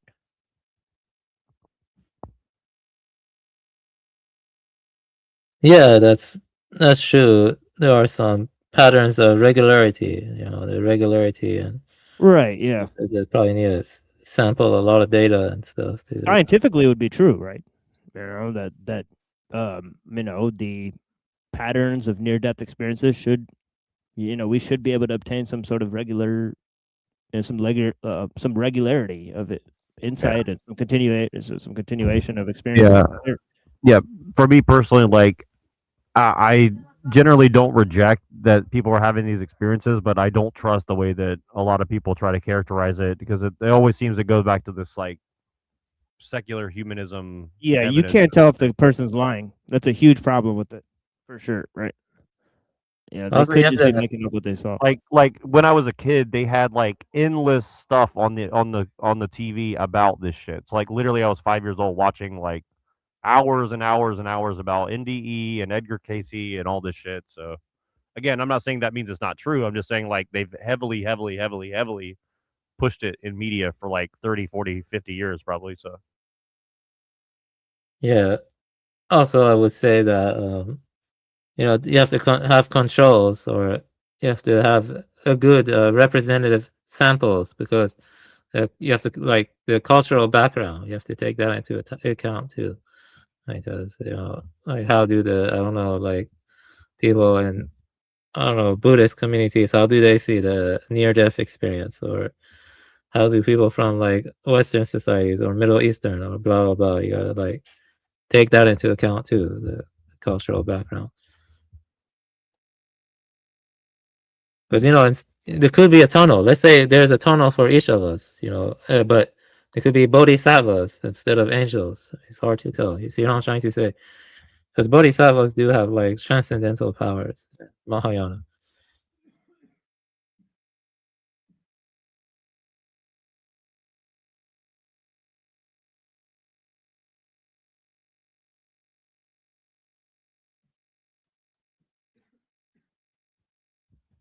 All right, sorry about that. Okay. I put my mic down. I'm like, where did I put this mother? I'm like looking around. It's like next to my hip. Sorry. Experiencing, yes. Then I can sign my name to that. Then I can say, okay, let's go that direction. Let's do that. And again, just for our audience, this is not going to be the entire conversation. We're actually going to go to a positive view of like a non-dualism filter. But let me again continue grilling you on this one point. That's okay. Because, I mean, this drives my Christian friends crazy when I say this, but I tell them, if everything in the Bible happened exactly as it said, literally, I say, what's the big deal? Resurrection? That happens all the time. Pagan gods resurrect all the time. Empty tomb, Tibetan Buddhists today, their bodies disappear, rainbow bodies, very well reported. Miracles, there's a lot cooler miracles in the history of religion than multiplying fish and turning water into wine, right? Eternal life, Taoism, forgiving sin. Oh, come on, dude. It's about what's true, bro. It's not who has cooler miracles, man. This isn't fucking comic books. Get your head out of your ass, man. No, and that's and again, like even within Christianity, we have extreme skepticism about what we claim as miracle, because we say even the devil can do a miracle to fuck your head up. So I mean, you know what I mean? Like exactly. Yeah, exactly. Jesus tells people not to tell people about his miracles. Like he literally says that. He's like, bro, like, please save me the fucking, the entire spiel, right? Like of having to explain to people there's this entire thing going on, right? I don't know. So yeah, the point is obviously not telling people that there's miracles. I don't know. How could it be? Tantric masters taking up people's karma and then resolving it. And I ask them, like, it drives them crazy, right? Like, what is the big deal? Even claiming that he's God. I and the Father are one. This is a common claim within Indian mystics, right? Is that the kind of thing you're gesturing at? Like, I can affirm everything. Well, again, it's more complicated than that because, of course, not everything in the Bible happened. Right. But I'm saying even if, right? Yeah, I think again, it's believing too much. It's not believing too little. It's you're affirming everything. You're not just affirming this particular tradition or this particular community. I read the entire Bible. I was trained in biblical studies. I know it well. That was my original tradition. It's just so you said. You keep on pointing that out. How learned you are. How you've seen it all. Yeah. Well, and again, the key word here is trained. Trained. Again, it's like you've been trained like a dog to like perform a task, right? So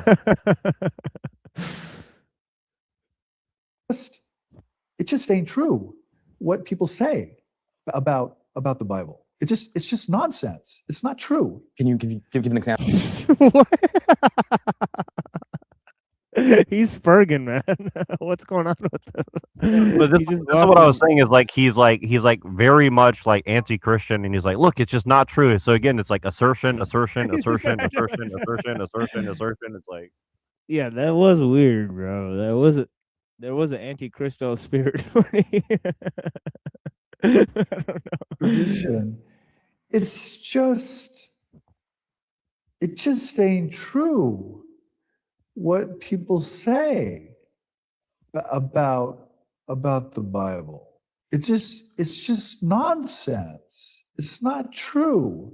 Can you what is going on with him, man? He's about to have a heart attack, bro. Like, I don't know what's going on. Like, this is bad. He's freaking out. It's just not true, man. It just ain't true. Hell no. That shit ain't gonna happen. Yeah. That's such a good clip. Give an example. I think you think the most compelling example. Well, this whole notion of family values is complete nonsense. It's not in the New Testament text. It's anti-family, really. At the end of the day, there's a kind of sexual transgression that runs throughout the family, really. At the end of the day, there's a kind of sexual transgression text. It's anti-family, really. At the end of the day, there's a kind of sexual transgression. Whoa!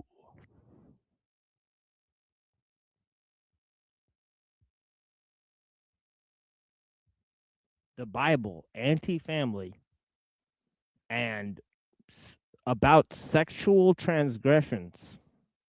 Weird. I'm not following this one. Where's he going with this? Runs throughout all of the biblical texts, both the Jewish and the Christian texts, and the idea that we're going to get some family values it's just nutty. Right. Jesus says, if you don't hate your family, you can't. Right. Or be a eunuch for the kingdom of God. Yeah.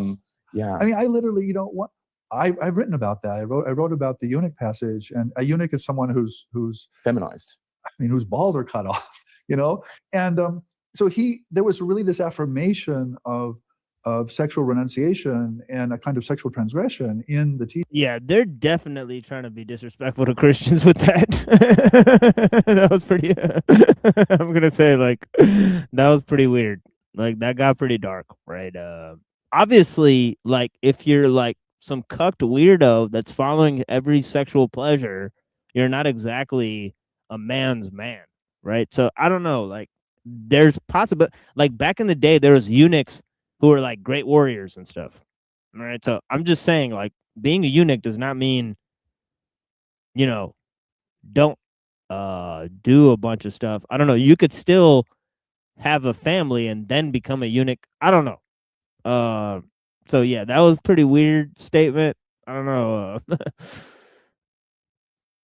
I think he's going way far with that. And I don't know where he's actually getting at, that the Bible has to do with sexual transgressions. Yes, there is passages where it says you should put your religion above your family.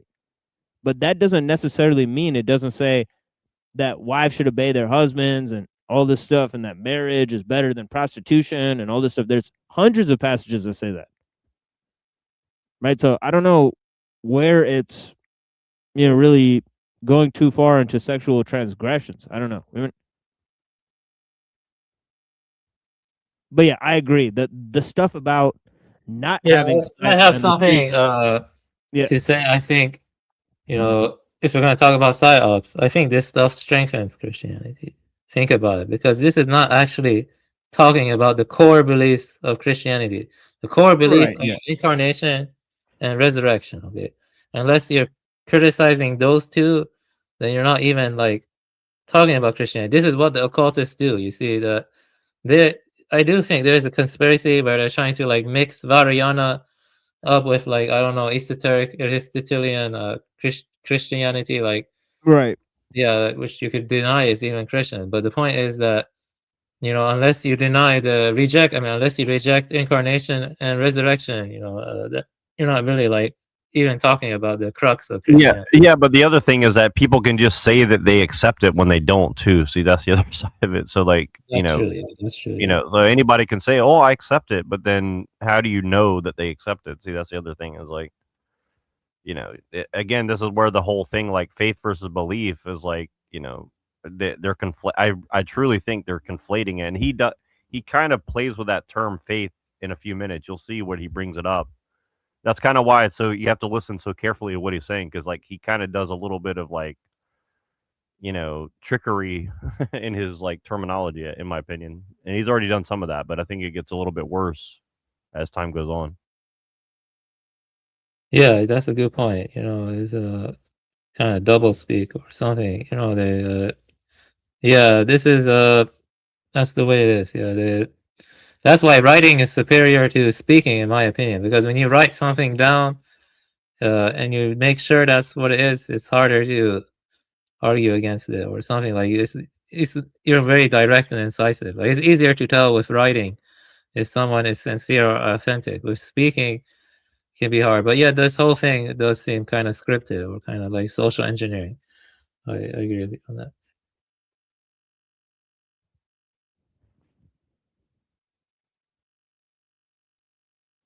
Teachings, and I've literally had a copy editor tell me that's not in the Bible.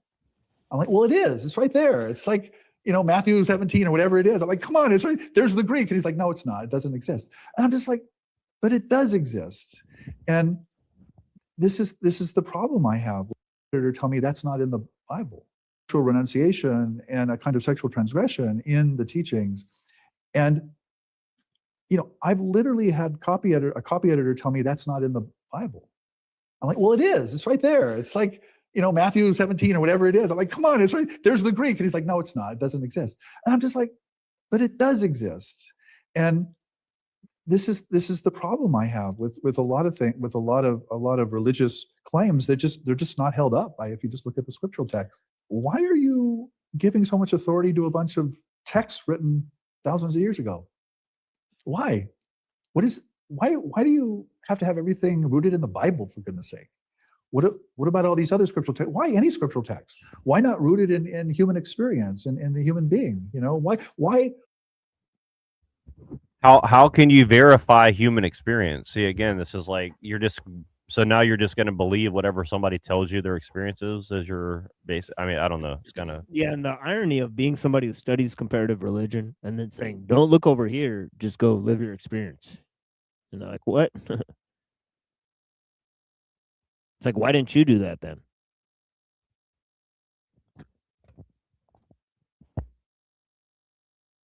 Why give yourself over to some authority or some textual tradition from the past that certainly exists, but it's still a kind of willful submission. Yeah, well, I think this is the maybe difference between where our paths are. You having been so far ahead of me, in the sense that I'm 63. I'm really crabby. I'm like, yeah, that's not going to work. In the sense that I'm 63. Where our paths are, you having been so far ahead of me, in the sense that I'm 63.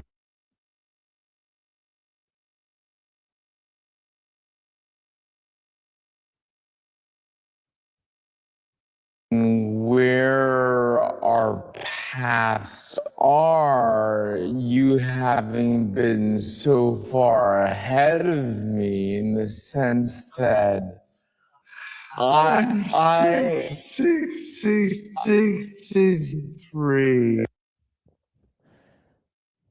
Am I tripping, or did he just say he's 6'6", pretty weird, but yeah. Back it up one more time, if you don't mind. I didn't catch it. Hold on. No, back that up one more time. I'm 63. Yeah, that sounded like he's saying 6663 or something like that. It's pretty weird. I'm 63. 6'6", Good Lord. Wow. So Number of the beast. So yeah, you hear that, folks? He's 6'6", 63. So yeah. I'm really crabby. I'm like, yeah, that's not going to work. Exactly, because I think I'm still at the stage of, look, I just want to take the Christians in the most charitable light. Everything you say is true. This is Hegel's method in the phenomenology of resolving equivalence. I'm going to say everything you say is true. Can I still find imminent contradictions within your text? That's kind of my project now. But hold up. Sorry. Right, so how can I say that? Back up 10 seconds, because they're definitely not being charitable whatsoever to Christianity. That's such bullshit. It's totally not true at all. But I just want to hear one more time what they said. Sorry. I'm going to say everything you say is true. Can I still find imminent contradictions within your text? That's kind of my project now. Again, it's straw manning, because you can't read a text without the interpretation. So again, it's called hermeneutics. There's no way they don't know the term hermeneutics, and they haven't mentioned it once. They did mention it. Oh, they did. Okay. Well, I mean, it's how you interpret it determines it. I can write one sentence, give it to 1,000 people, and get 1,000 answers of how they interpret it, right? You can't just say take it in a vacuum and say the words themselves have meaning beyond interpretation. I just don't think that's, I mean, maybe the sky is blue or the sun shines. I disagree. He said you can disagree all fucking day long, but that's just bullshit. Like, Yeah, okay, no, like sorry, the, it's totally bullshit. the core. See, this is what leads to these problems. Okay, the core hermeneutics has limitation. The core of Christian tradition is incarnation and resurrection. Okay, those are. I don't really agree with you on that, but okay, You don't sure. agree with me on that. You don't No. agree with me on what over 95% of Christians believe. I think you're Yeah. think you're oversimplifying it. But See, again, then you are. I'll do what they're saying, and I'll just take it at face value and say, okay, continue with your straw man. Go ahead. No, if you don't, okay, the core of Christianity is incarnation and resurrection. You're saying that we can interpret that many different ways, right? You don't take it literally, okay? At least that's the way you say it. If you do that, then you become like these guys, because in many respects, you know what I mean? Because that is the core of, what your ancestors and the tradition was. Incarnation and resurrection, of course, that is the core. Like Right, but again, you can't just take those things outside of outside of the Old Testament, outside of the New Testament, all the interpretations and the metaphysics and all the other things that come along with it. I mean, you're just saying like those two things, but again, all those things have consequences and they're based on other things. I mean, that's like true. saying like Buddhism has to, Buddhism means like non-materialism. It's like, okay, but also, there's like, 10,000, quatrains about all this other shit, right? So like for me to like boil it down to like non-materialism is just bullshit, Yeah, I would say maybe like the Sermon on the Mount or something. If I had to guess, like what's the core teachings of Christianity? Maybe I'd go to like the Sermon on the Mount, or something like that. Yeah, I mean it's definitely like everything that Jesus said first, and then the text itself, and then the interpretations of the text. So it's like, you know what I mean? Like there's still there's still like a prioritization. I think in my opinion. I mean, I'm sure that other people will disagree, but like you have to take like one step at a time. Like I think the red letters of what he's saying is number one, number two, in context of what the Bible says, and then number three, which is the most important part, is how do you interpret that with everything else. Now again, I'm not saying I agree with like every single church father, because they don't all agree with each other, obviously, right? But still, there's certain, and then you ask some people, even Jay Dyer himself said this the other day, and I have a clip of it, which is going to be very interesting. But he said, the councils supersede the church fathers, but then the local synod overrides the church fathers and the councils, if I remember correctly. Yeah. So I mean, Yeah, there's but different ways of looking at the whole situation, right? So I'm just saying, like, yeah, I agree. boil it down. I wasn't denying the hermeneutics. And again, I'm not really saying this against you. I'm just saying, like, again, those matters that you brought up are about faith. It's not about like reason and logic and all these other things. So like, now he's bringing reason and logic into it. So now we have a whole nother ball game, which again, I guess you could argue like Aristotle and Plato had some form of logic, but it's kind of all been pushed through a Christian lens at this point, and Paul and all these other things. So I mean,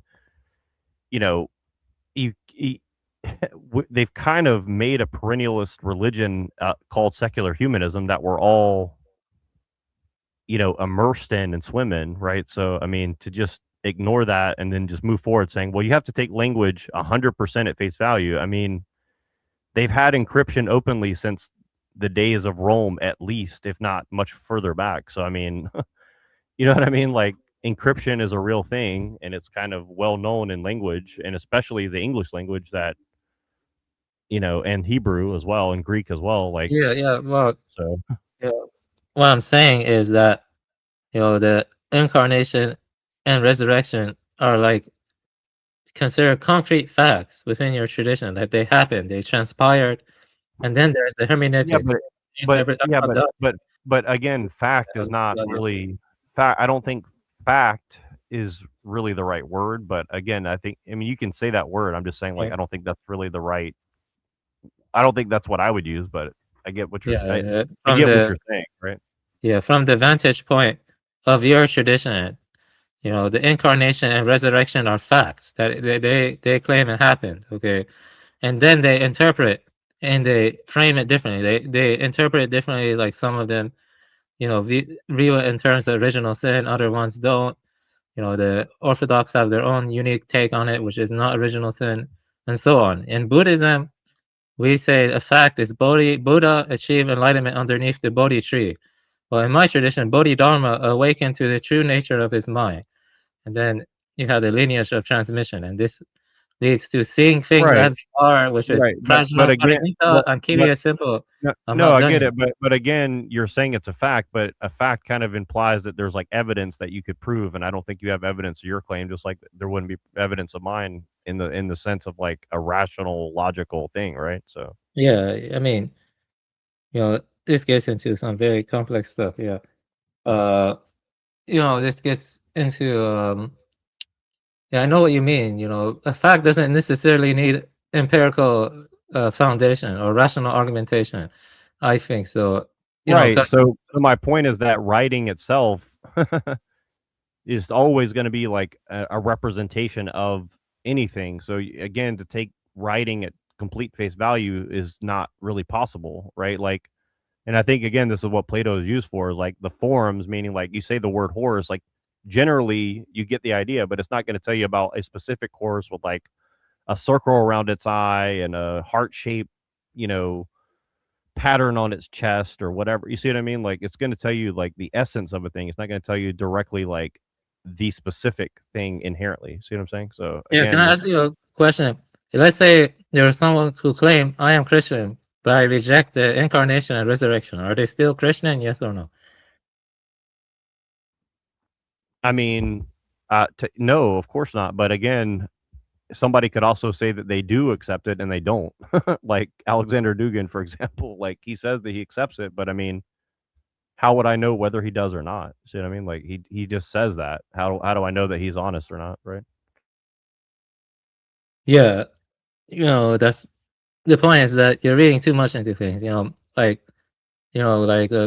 We gotta take. In my opinion, That's an assertion. Again, I just want to point out that you're making an assertion, and the assertion is you're looking too much into it, right? So unless you can prove that I'm looking too much into it, you're not really making a valid claim. But anyways, I mean, again, like I think we can use Aristotelian logic if we want, but it's a tool. It doesn't mean it's correct. But I mean, if we're going to get into Aristotelian like claims, let's make Aristotelian claims, and you're just making an assertion that's not I'm saying real. that But when you say this, in my view is that this is my view that every tradition has a core foundational beliefs. You can decompose the tradition into those core beliefs, but of course, I'm not saying the other stuff isn't important. I'm just saying that those core beliefs. yeah, look, Jeffrey Dahmer might have believed in the incarnation of Christ, but he also like scooped people's brains out and ate it on a silver plate. I mean, or whatever he did, right? So like, He's still a Christian. you know what I mean? Like, it doesn't mean that he's like the example of Christianity. See what I mean? So like, right? Like, I don't understand. Of course. That doesn't mean that he was a bad Christian. There are bad Muslims, bad Buddhists. I'm trying to say is that, that's I like to keep it simple. Let me see here. I like to keep it simple. Like I like to like break it down to 3 or 4 or 2. Yeah, I get what you're saying. I just don't know how it's relevant to what we're talking about. Really, it's extremely relevant because if these two idiots there, if they start off by saying those core beliefs, okay, and they discussed it and they made it clear, then they wouldn't need to talk for 2 hours. Already, people would see their incompatibility. Well, but my point is that they're just asserting that this is nonsense and that's nonsense and this is nonsense. But my point is that everything that they're saying that they believe in is based on nonsense too, by their own, by their own like guidelines of their beliefs, right? Like they're just kind of going into incredulousness, which again is fine, but they're just not being honest about that. See what I mean? Like they're saying, even before this conversation, I said that. I said they're gonna talk a lot of bullshit. I knew that. Yeah, but again, I'm just saying that like they're basically undermining their own logic by their claims about other things. Like they're undermining, any coherence to a truth claim, right? Like they're saying there is no truth, but there is truth. And let me tell you how I'm going to undermine everybody else's truth except my own, but I'm not going to tell you what my truth is and how I validate it. So again, in my opinion, they're basically saying nothing. Essentially, like they're just basically undermining all truth, all value, all language, everything. I mean, they're basically, doing a black magic ritual against knowledge and philosophy or language. I mean, they're kind of creating this giant black hole and sucking everything into it and saying, here's the truth. I mean, that's what I see, but I mean, maybe you see it differently, but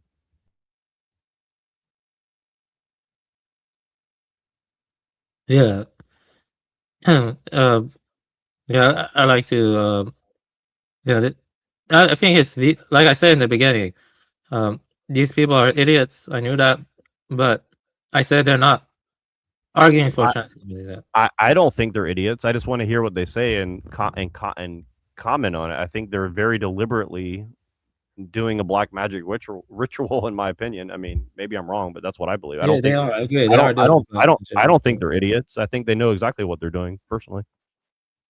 Or they're possessed by a demon. I mean, perhaps. I mean, one or the other, it doesn't really matter. I think effectively the results are the same.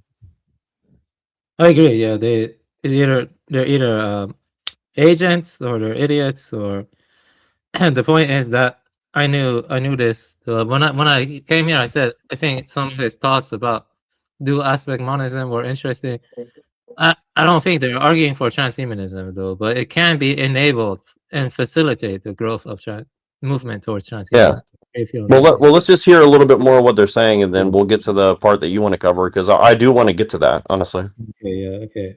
Yeah, he literally said, yeah, he said what when the guy said, "Why give credence to 1,000-year-old documents?" and then he said, "Oh yeah, I just read Plato's Republic." Ooh, ooh, ooh. What a retard. This is like Tulip Earth if he had a philosophy degree. Yeah. Oh wait, we actually have a great clip for that. Tent, and he could accomplish more. Nobody gives a fuck about your dumbass fucking philosophy. Nobody gave a fuck about anybody's philosophy takes. What the fuck? When did a philosopher ever do a fucking thing? Show me one time a philosopher ever did a fucking thing. Facts. So yeah. I'm sold. Imminent contradictions Yeah. within your text. That's kind of my project now. But yeah. I know it's not all true. Right. So how can I say that? And so let me ask you this: in your current view, who is Jesus? Who is Muhammad? Who is Moses? Are these exactly who the Orthodox faiths claim they are? Are these complete frauds? Are these genuine saints that their tradition kind of got carried away with? So my own view is, well, first of all, we don't know. We don't even know if Moses existed.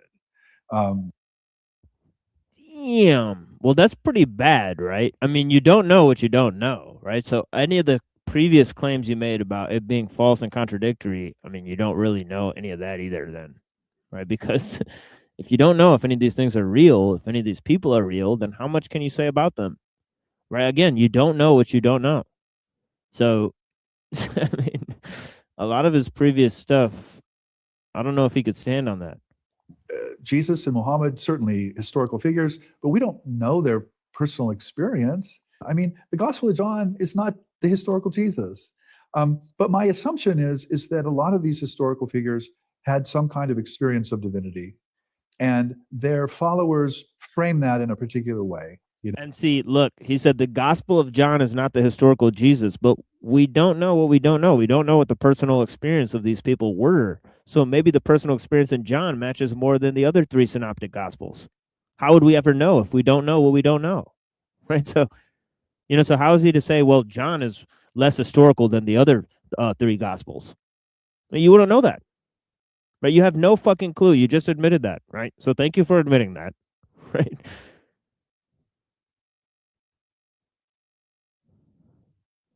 Yeah, you do know what you don't know. Yeah, that's a good point, Jake. But yeah, he should just stick with what he doesn't know. All right? He's not willing to be honest with that. because in his previous statements he said he knows all kind of stuff. No, they used Greek categories and to talk about Jesus, and they used Arabic and categories to talk about Muhammad. So everybody gets framed in a different way, and it's part of the culture and part of the historical tradition. But this experience of divinity, or what I call the superhuman, I think it's universal, and I think it's as far back as we can see. And I think it gets framed and interpreted in very different ways. In the following sense, today we see a glowing being come down from the sky. We say it's a UFO encounter. In Fatima, they say it's a Marian apparition, and Muhammad thinks it's the Archangel Gabriel. Is that what you're saying? Yeah, that is what I'm saying. And so I think the orb of light really comes down and really. Well, that sounded like perennial, right? Because it's like no matter what the phenomenon is, you can interpret it through your worldview, right? So that's to say that, you know, we don't know what we don't know, and you are going to have this built-in worldview that you interpret things through, right? So I don't know. Since he doesn't know what Muhammad's experience was, you know, or if Jesus' experience was something, I don't know, maybe he can elaborate on how those are anything like an alien encounter, right? Because I think they're being a little weird here. It really messes with human beings. But I'm not at all persuaded by the religious reception or the religious interpretations of that. Right. And I'm not persuaded by the UFO interpretations either, by the way. Right. Yeah, that was abundantly clear in your books. Let me give you a quote from your first book, actually. Jesus hardly knew himself in some clear and unequivocal way. Yeah, but look at how he said that, right? He pointed to the religious conclusions and he said, those are ridiculous. And then he pointed to the UFO conclusions and said, whoa, but those, of course, I don't believe those ones. So you know one is sillier than the other, man. Come on, just admit it. One has thousands of years of tradition behind it, and the other is literally from fucking comic books and movies. Which one do you think is probably more fucking real, bro? Like, I mean, you know, like, why are they playing fucking games? You know what I mean? Seriously. Pretty weird. Well, you see, he hasn't, in the beginning, he didn't make his own possessions clear, like what tradition or what his beliefs are. He didn't make that clear himself. So, yeah, like, you know, that's. But how are aliens just as legitimate as Christ or Buddha or Muhammad? I just don't understand. Yeah, they're not. They're not. Yeah, they're like, you know. Yeah, they're not. Yeah, I mean. And it's like, well, one is he's funny. Yeah. Well, funny enough, what he's doing is smuggling in a new interpretation of ancient religion. That's the fucked up part of it, right? Like he's saying, I don't accept these other interpretations of mystical experience, but certainly I'm willing to entertain this newer one more because it's closer to now than the past. And it's like, okay, so how much delusion do we have now versus back then? I mean, you could argue the same amount or more now, but saying that we had less delusion now, it's I don't know how you could argue that, but I'd be interested to know how he justifies that. Yeah, and this is a word salad that's on the screen right here. This is literally slop. Jesus hardly knew himself in some clear, unequivocal way. Rather, he came to or constructed his own self-understanding, whatever the fuck that means, through the abiding sense of powerful, and then get this is capital word presence, whatever the fuck that means. The capital P presence. Good Lord. That's a really odd statement. Through the sacred narratives? What sacred narratives? What a really weird interpretation. I hope this isn't his own writing, because this is trash right here. I hope they don't come out and say that this guy actually wrote this. Wow, this is powerfully inept. Let's see what from your first book, actually. Oh my God, he wrote it, folks. He wrote this piece of trash statement. Good Lord.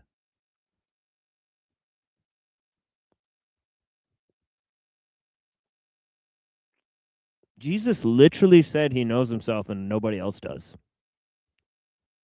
I don't understand, bro. Like, I'm really confused. Somebody, I don't know.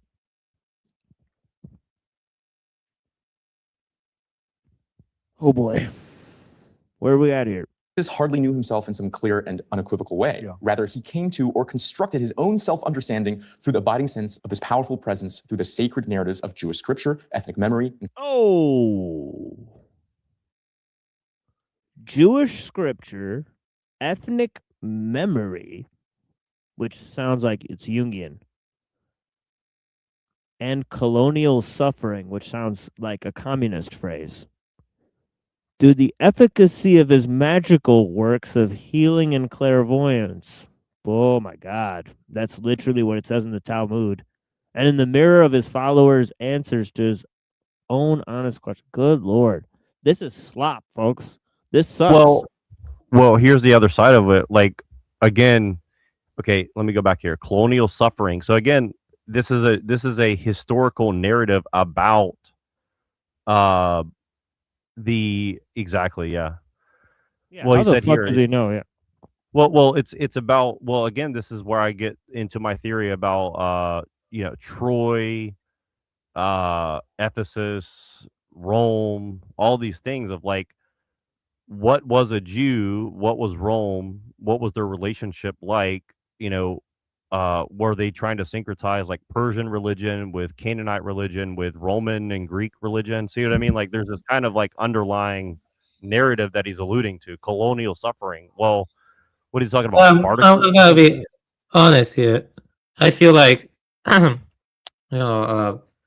when you get to the Christian scholastic tradition, even compared to Islamic or Buddhist, I think it's weak because you see, you have to rely on the narratives more and more. Like it lacks like philosophical robustness, even compared to Islam. Well, I'm not trying the to thing is, set people against each other. but hold on, I'm but not here's done what I'm talking saying. though. I'm not done But talking. wait, The but I just want to make it Persians did clear. not interact with the Canaanites that much. The Persians were not a part of the Christian heritage or legacy. They Where's weren't. your evidence? Where's your evidence of that? Where's your evidence they were and stuff? Where's your Okay, evidence? so The Greeks were a vassal state, at least some of them, of the Persians. Number one. Number two, the Bible was written in Greek, not Hebrew, because we don't have any evidence of Hebrew back then, other than like a couple little tiny fragments. And again, Hebrew is very similar to Greek. So again, I think you're making a straw man argument that you don't have any evidence for. I mean, I think my side has way more evidence. I mean, if you're saying there's no connection whatsoever, but then Rome literally had Mithraic temples underneath it. I mean, what the fuck are you talking about? Yeah, I'm not saying that there's no Okay, you connection whatsoever, but I say people overblow it. You know what I mean? Because this is a part of the Rosicrucian plan. It's the part of the plan of the Freemasons. Because they were trying to convert Zoroastrians to Christianity in India and other places. Like they sent missionaries to try to convert them. They claimed that Jesus was the Saos Child. Right, and the Jews say that Zoroastrianism is like piggybacking off their shit, and the Zoroastrians say that Judaism came from their shit. So I mean, you have a he said, she said, but there's not a lot of Zoroastrian historians we can rely on, but there's a shitload of Jewish and British Israelist historical people we have to rely on for our narrative, right? So I mean, again, either way you go, it's like the narrative is there, whether it's true or not, right? Let me tell you something interesting. Don't you think it's interesting that when China became Buddhist or Japan, they never had something like Japanese Indianism or Chinese Indianism? Why is it that something like British Israelism, You want to talk about the White Lotus Society? the White Lotus, they didn't claim they're Indians. The White Lotus, I think what you're Or talking Manichaean, about. or you want to talk about Manichaeanism? Yeah, Manichaeism is interesting. Yeah, it's like, well, yeah, I have. Right, I'm just saying, like how like if you're I'm just trying to warn you, like you're gonna undermine yourself. That's what I'm not trying to go against you. I'm trying to warn you, like right, guys. you're gonna undermine your own fucking points. I'm just letting you know. The paths should remain separate, independent. The thing is with the philosophy, it has to do with the incarnation. I hate to say, and the resurrection, not resurrection, but incarnation, because that is kind of universalist in itself. It kind of tries to like bring all narratives into each other already. It doesn't, when you make philosophy, you can like make it distant from like caring about worldly affairs, in some extent. God is, or whatever, or Buddha nature is. It doesn't matter what one person did 1,000 years ago, or a civilization 1,000 years ago. In some sense, like the philosophy, like I'm talking about the philosophy, like the scholastic tradition of Saint Augustine, or those people. I have read some of them. I actually have read Saint Aquinas. Actually, I've read Saint Aquinas a bit and stuff. I have read a bit of Saint Aquinas, and the point I'm getting at is it's already globalist in nature in some sense. Like what I'm trying to say. We want distance. We want distant, the missionary activities and other stuff. Let me think here. So, Yeah, and again, like I don't want to get into like this long, drawn out debate. I'm just trying to preempt you. Like I think we should just continue covering the material because, like, I don't think either one of us need to get drawn into like a he said she said like historiographical debate about you know what I mean. Like it's not that it's not useful, but I don't think it's pertinent to like what we're covering right now. yeah, Personally, yeah, you can keep going on. Yeah. Yeah. Yeah, I know that video is crap. It's definitely a kind of global homo problem. No. It's not crap. This is what all the managerial class of the entire world believe, from China to India to Pakistan to wherever the fuck. Like this is what they're beating into everybody's head via the education and the computer system, right? Like that's why I think it's important. Like I don't think it's bullshit at all. I think this is like important to know. Like if you go talk to people who work at Fortune 500 companies, this is how they think, right? Like 100%. Yeah, I agree. Yeah, it is important. And it stems from globalization and technological growth and stuff like that. The Right, authentic but I'm core. also saying like they're reading these guys' books and getting like brainwashed into this and saying if you want a motherfucking job, you gotta like get with the goddamn program, right? Like that's important to know, right? So like you're not gonna work for General Electric or Palantir or whatever the fuck without this worldview, in my opinion, right? Like I don't think they're gonna let you in the door unless you're gonna like kneel down and suck the dick of secular humanism, you know? Yeah, yeah, I get your point and stuff. Just we can keep watching the video, but I like to keep things concise and incisive. And sometimes that makes things very concise. I notice most talks like that, what we're watching there, they have to gloss over the basic point, the foundational or fundamental point. I mean, I noticed that if people started with the fundamental points, maybe it's better for people to be more like computers in some sense, because by being more like a computer, they could be more incisive. But the problem is that AI has biases towards liberalism. If it didn't have bias towards liberalism, you can prompt it; it would be way better. That would be way better. That would be great. But you notice all these AI systems, they have bias towards techno-liberalism. But if you prompt it a certain way or you feed it, but here's the thing: is the people who are building the system have that thing, right? So now they've put that into the programming, and those who try to like interfere with that programming going into the machine are not allowed into the system, right? Like you're no, not you going to can get a job in interfere with AI. it. You see, the AI system isn't programmed to have the bias. It's trained. It's trained to have the bias. But you can train it again, or you can bias it in a certain direction that's closer to you. I've been feeding it stuff like Teddy. I've been feeding it stuff I like don't think yeah. I don't think you're going to be able to do that. I don't think you're No, going to be I able to did do do that. it. Yeah, I trained the No, AI. Yeah, I no, did. I don't. It's the bias. I highly doubt that they're going to let you train the AI to like go against secular humanism. I just don't. It think did. I got the AI against secular humanism. I I did. mean, as you and many other have told me, it's going to give you what you're looking for to get you to shut the fuck up, in my opinion, right? So, Yeah. No, it gives good arguments. It can be unbiased. You gotta tell it, I want you to take the perspective of someone who sees technological growth negatively. You tell it that, and then it responds according to that perspective in a dynamic way. I do think it's negative, but I'm just saying like the way that you argue against it, it matters. That's all I'm trying to get at. But yeah. But anyways, I think we should just continue like seeing what they're saying because I don't think my battle is not really with you. So I mean, ultimately, in my opinion, like I want your expertise on what they're saying because I think it'll inform your views and my views and machine's views and the audience view, right? Like I think that you have an expertise and the foundation that he's going to lay down. But I think getting up to the 55-minute mark is important because he says he smuggles a lot of shit in and then he tries to smuggle your shit in, right? So I have a view on what he's smuggling now, and then I want your expertise on what he's trying to smuggle in later. That's kind of what I'm trying to get at, right? Yeah, it's just I tend to lose the attention span for these kind of stuff. To be honest, because he's stupid. I mean, he's not stupid, but they're obviously actors. Yeah, we both agree on that. Like, yeah.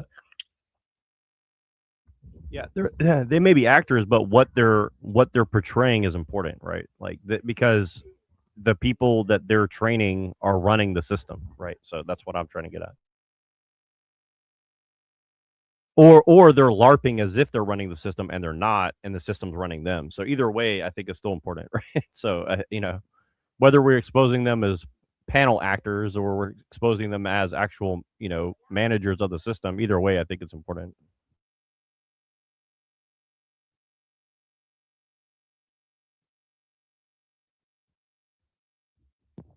Yeah, so I wanted to say a note about the philosophical traditions of Christianity versus Islam or Buddhism, right? Obviously, because the West is uniquely predisposed to words, right? Philosophical traditions, like for example, Plato and Aristotle, they've had a lot more written about it, right? But one could say that maybe today's philosophical aims may be closer to maybe Islam or Buddhism than Christianity, right? But yeah, definitely in the beginning of Christianity, since they already had like a bunch of stuff from Plato and Aristotle and stuff, and they compared, Neoplatonism and all this stuff to Christianity, and basically the Gnostics knew about Plato, right? Because they took this doctrine of the demiurge from Plato, right? So there's interesting, philosophical speculations in the beginning of the Christian tradition for sure, and very sophisticated, for sure. Colonial suffering through the efficacy of his magical works of healing and clairvoyance, and in the mirror of his followers' answers to his own honest question: who do you say that I am? In this reading, at least, Jesus was not asking a question for which he already had the answer. He was co-constructing his identity through the answers of his disciples. Fascinating interpretation, because it goes even stronger than I think a lot of the historical critics who claim that the early Christians didn't know who Jesus was. I want to make sure I understand what he said. It's kind of like basically what he said is like, yeah, basically what he's saying is like Jesus is a wizard and he kind of constructed his view of himself as he went along. And it's like that's the opposite of what the Bible teaches, right? Well, it seemed like my interpretation, like I didn't fully catch it, but like from what it seemed that he's saying Jesus as an egregore, basically, is what it seemed like he's saying. Like that's kind of what I heard, but maybe I'm wrong. But like based on his little smirk there, it looks like he's doing a little Discordian. Jesus is an egregore, hee. Like maybe this is like Hank's mentor or something. I don't know, but let's go back. Can you go back? I just want to make sure I heard that correctly. The language he's using is very weird. I am. In this reading, at least, Jesus was not asking a question for which he already had the answer. He was co-constructing his identity through the answers of his disciples. See, hold on. Wait. Sorry, pause. Okay. Who do you say that I am? In this reading, at least, I don't know what he means by this reading, but okay, Jesus was not asking a question for which he already had the answer. Again, that's another assertion with no evidence. He was co-constructing his identity through the answers of his disciples. So, see, that is profoundly dishonest as to like what Christians believe, right? I mean, in my opinion, it was a totally rhetorical answer, a totally rhetorical question of like, let's see what you've gained from all this, right? Like, I don't think he's like questioning his identity. Like, it makes him sound like he's like a trans shooter. What am I? What am I? What do you think I am? Like, it seems it's kind of weird. It's like this kind of weird, like woke secular humanist. He was co-constructing his identity through the answers of his, I mean, that's just like complete nonsense assertion that has no evidence whatsoever. I mean, as far as I understand, I would love to know where he's getting this from. So I just think that's an amazing statement. He was co-constructing his identity through the answers of his disciples. Fascinating interpretation, because it goes even stronger than I think a lot of the historical critics who claim that the early Christians didn't know who Jesus was. You're saying Jesus himself didn't even know who he was. Why is that? Why does anybody know? I mean, Right. I think if you talk to experiencers, What a flippant response. Why does anybody know? Good Lord. Yeah, this guy's playing a lot of games. to this day, there is a level of experience where if people are really honest, they're like, I don't know why that happened. I actually don't know who I am.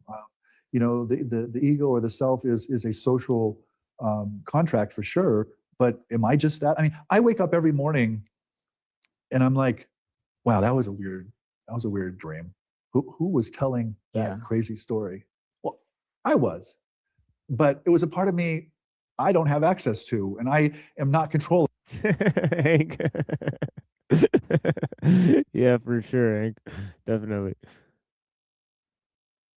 Yeah, but that's even worse. See, you know, we were talking about that earlier, right? Like, what does it mean for, you know, for Buddha or Pinoy to have more constructive commentary than the people that are on the screen? You know, it means something dire is messed up. Like, there's an inversion of power. The people that are leading us should not be leading us. There should be other people in charge. Pretty weird.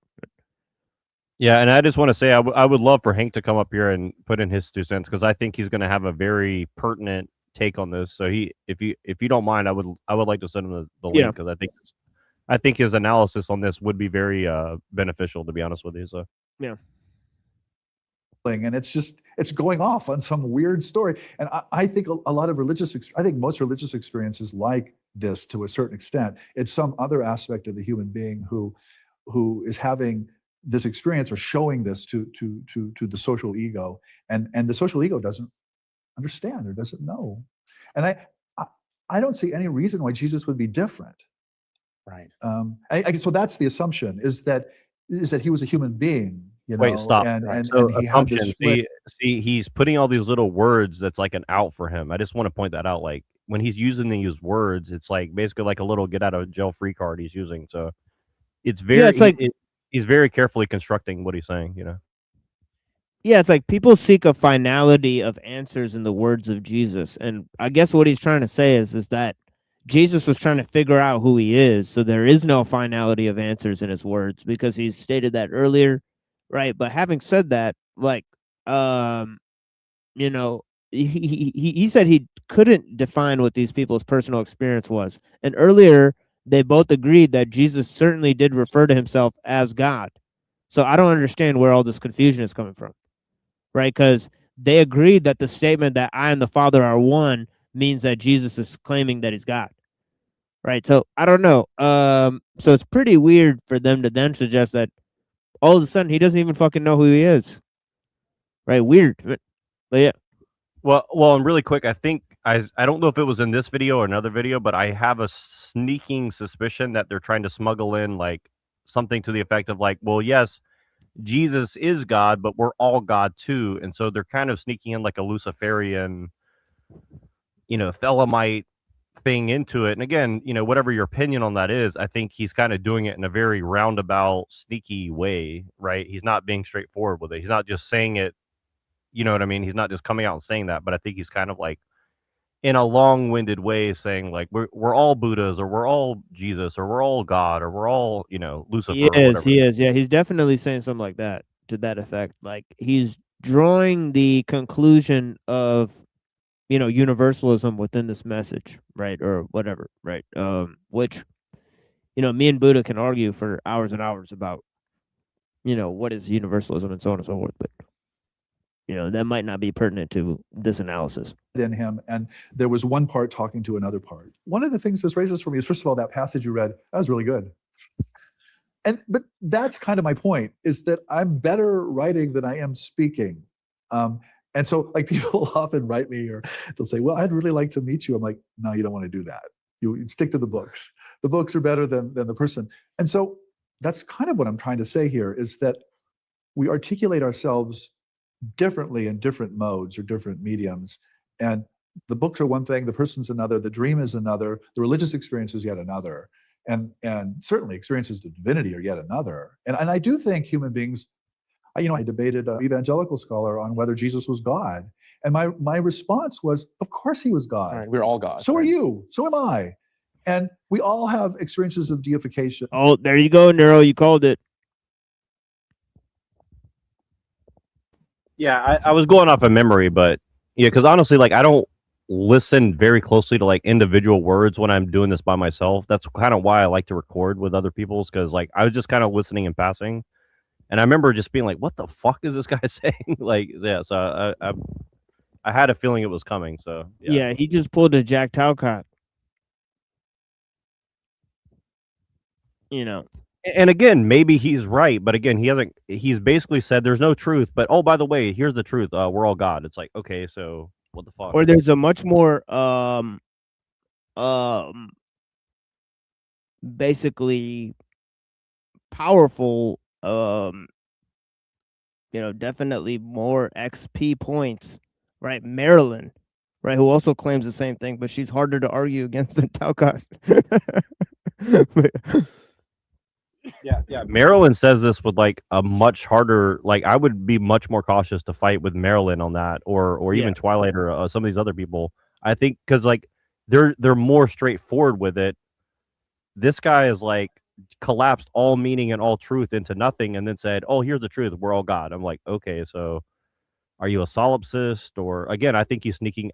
See, here comes Hank. Hank, come up here if you can, man, because I think he's sneaking in solipsism. I think he's sneaking in Descartes. That's what I think that's what I personally think he's smuggling in, but I could be wrong. Yeah, Hank said he will come up.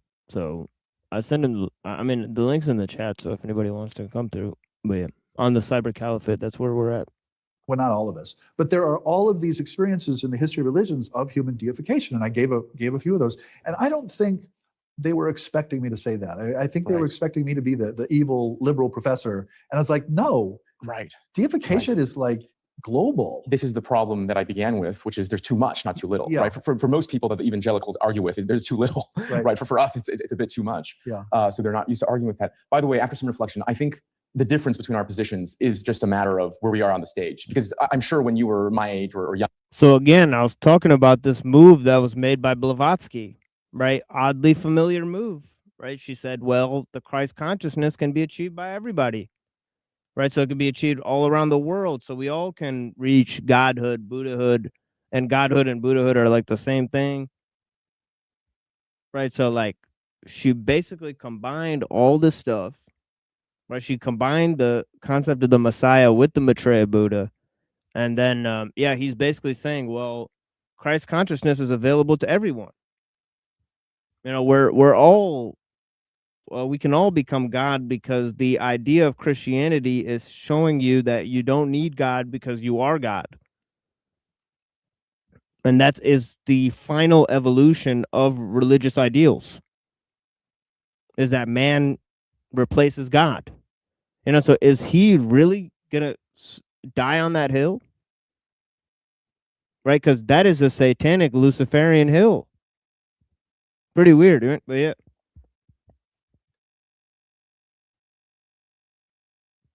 But yeah, just thought I'd point that out. Pretty weird stuff, huh?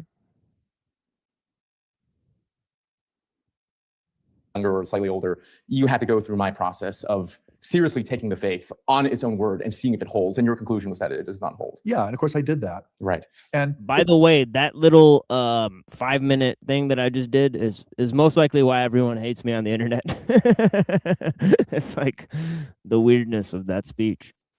Hank is here. He asked to come on the panel. Okay, here he is. Yeah. Okay. Yeah, blessings. Yeah, I was watching from Neurojack's side, so I didn't see everything. Oh, okay. But yeah, I can still man the argument that everyone is God. So I guess premise one, God created everything. Premise two, God made everything from Himself. Conclusion: all that is God. So that's how it still man that argument.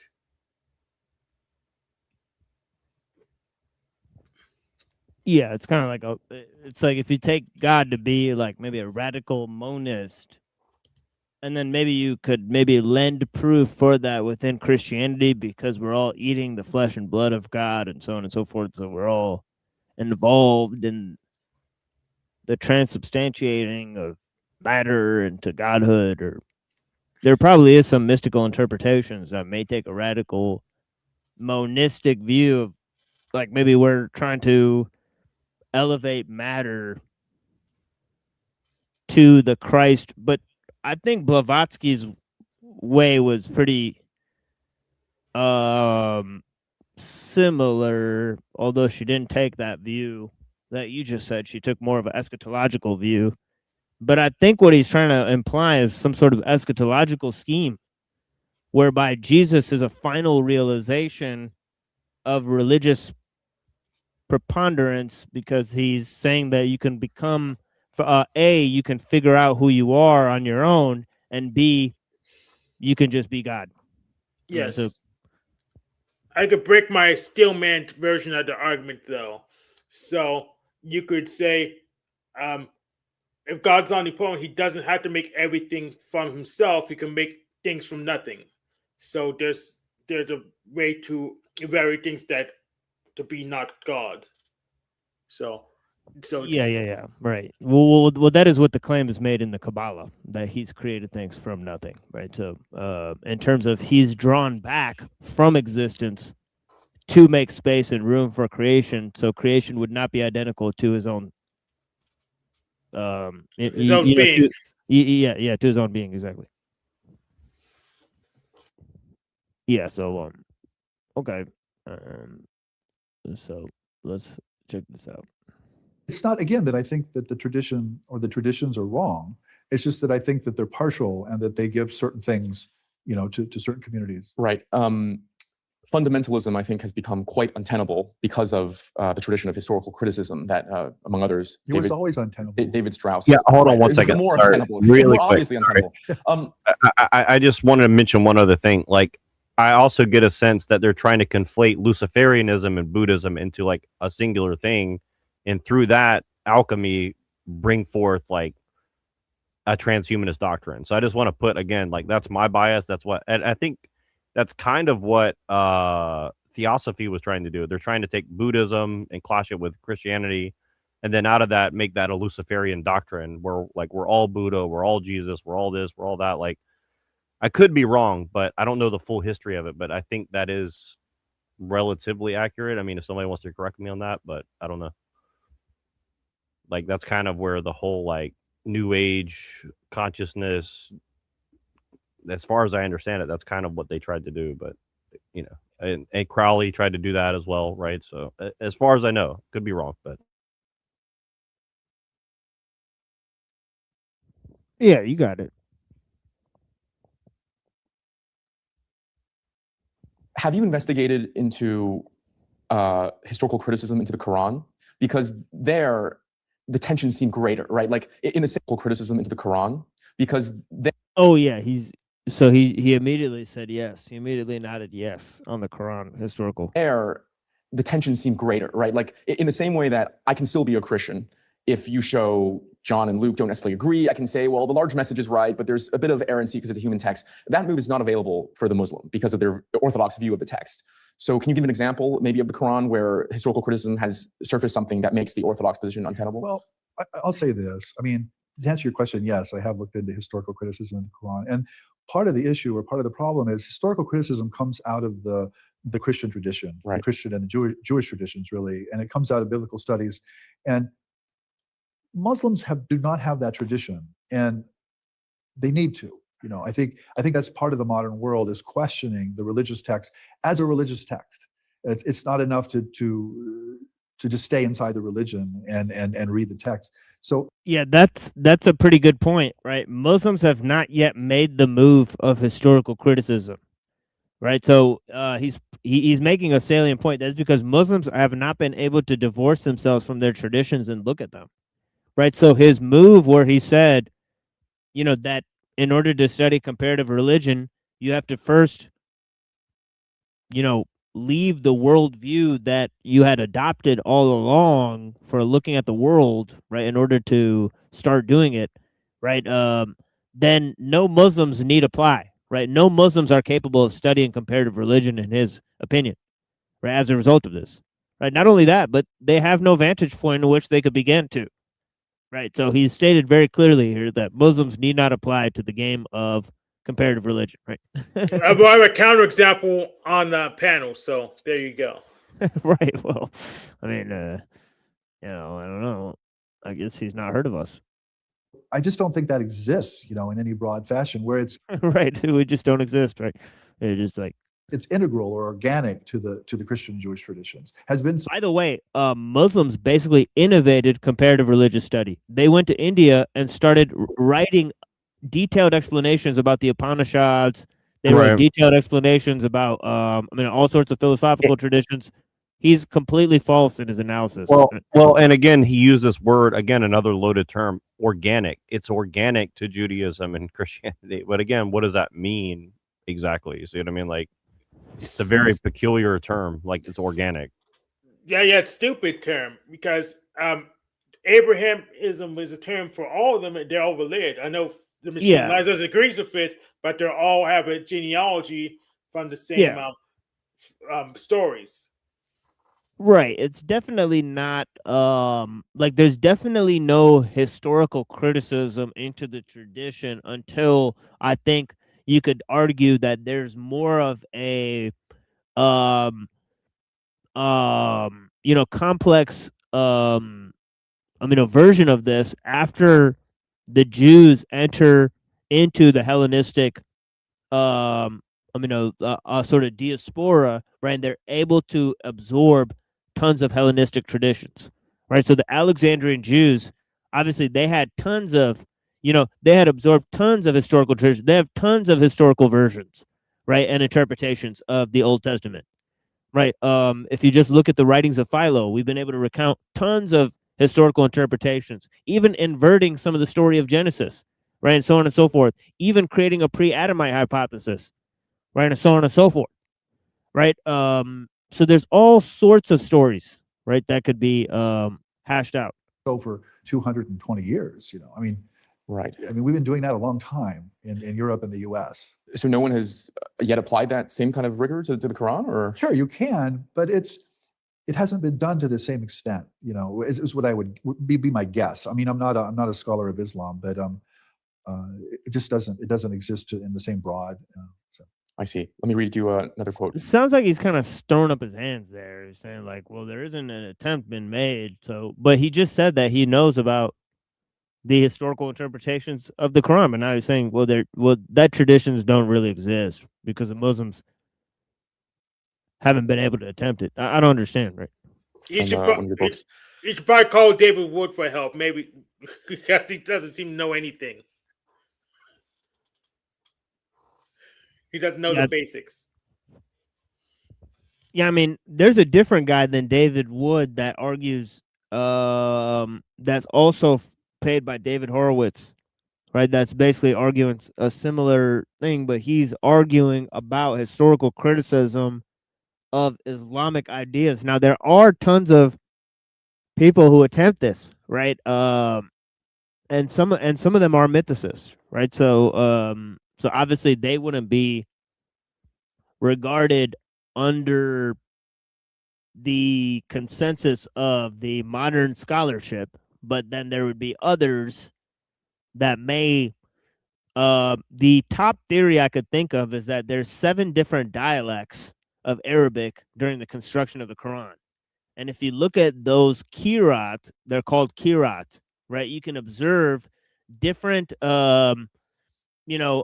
meanings, right, depending on what dialect you use to construct, but I think all of those were unified into a single dialect, right? So basically the idea is that the Quran was used to create a single language, a single Arabic language, right? And this happens a certain time period after the death of the prophet.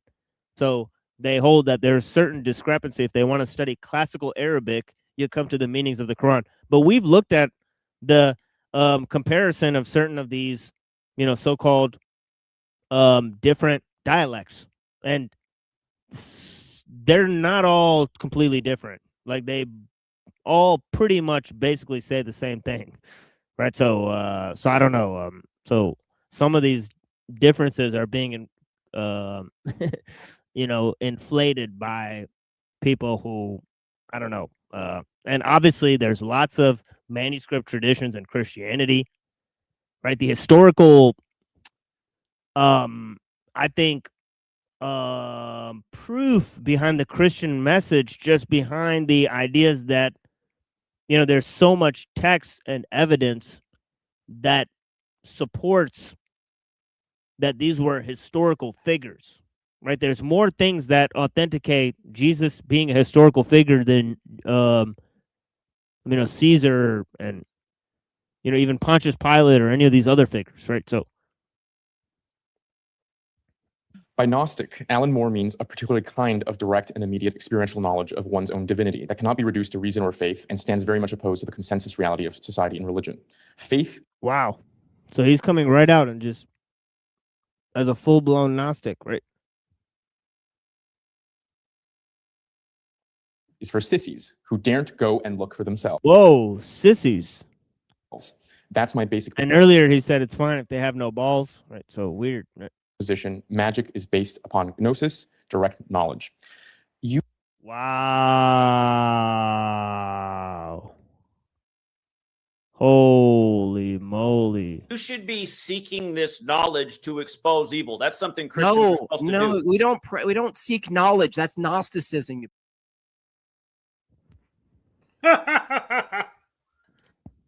That's Gnosticism.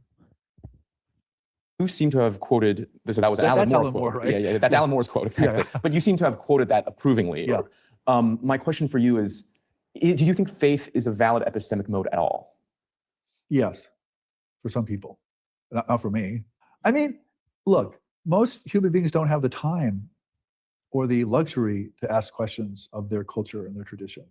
And so I think faith is this sort of ascent to altered states that exist in the past. It's clearly the norm in human history. It's the norm because, again, most people don't have the luxury or the time to ask serious questions. I don't think faith is an option. It's not a pressing option for me. Because so there's another, I guess, flat out assertion, right? He just said that religious experience of the past were just altered states of the mind, right? So, because it requires a kind of intellectual suspension, right. And I'm not willing to do that. Now that's a choice, Jonathan. That's my choice. If there are intellectuals who are willing to do that because they see that the tradition has some reasons for them to leave. Yeah. And I respect that. I honor that. But that is not certainly my choice, and it's certainly not my conclusion. But Jeff, isn't that another leap of faith in the following sense? Yeah. That you have faith in your reason or in your direct experience, that is sufficient to grasp at the most ultimate questions in the universe. And that is, once you frame it that way, that is a statement that requires some faith. It's not clear at all why we humans should be able. Exactly. Precisely, man. He hit the nail on the head. Through either direct experience or reason to get at these fundamental truths, right? You certainly wouldn't say, maybe you would, a dog would be able to do calculus. Then why are we able to grasp at through our own faculties the ultimate truth? So why are people able to grasp what they experience as ultimate truth in all these traditions, in all these cultures? That's always the question I come back to is why is that? And he got him. He doesn't have an answer to that. and the answer of faith doesn't have an answer to that. You Yeah, but neither do you. So what's the problem? Yep, no, he doesn't. Let's see him spin. Usually. Let's watch him spin. Right, exactly. I mean, he did put his head up to the sky as he said it, so that might be it. It's interesting. It's your own tradition that you happen to grow up in or you happen to be a part of, and you say that's the ultimate truth. You believe that, you have faith that that's true, but I'm just like, that's too convenient. It's just too convenient for me. And it is a position, maybe you could call it a position of faith, but for me it's a position of gnosis because it's rooted in people's experiences and people's direct experiences. And you think, so you are making the claim that direct human experience can get at the ultimate in some sense? Yes, I am. I am making that claim. And that's sort of the realist impulse of my scholarship, is that I do think human beings have access to ultimate truth. What about animals? Can they have I direct? don't know. They might as well. I can't talk to animals. Your dog might be enlightened the whole time, actually. Yeah, That's why they're so happy. Yeah, that is just basically a very just straight up form of humanism, right? Man is a measure of all things. Man has access to ultimate truth, right? I think that's just a bold-faced assumption, right? But who's to say that the quest for ultimate truth won't kill us all, right?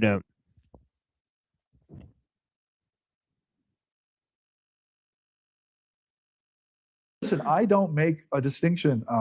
There's this wonderful text that a physicist wrote, and basically he says, well, do dogs have souls? And he says, of course not, but neither do human beings.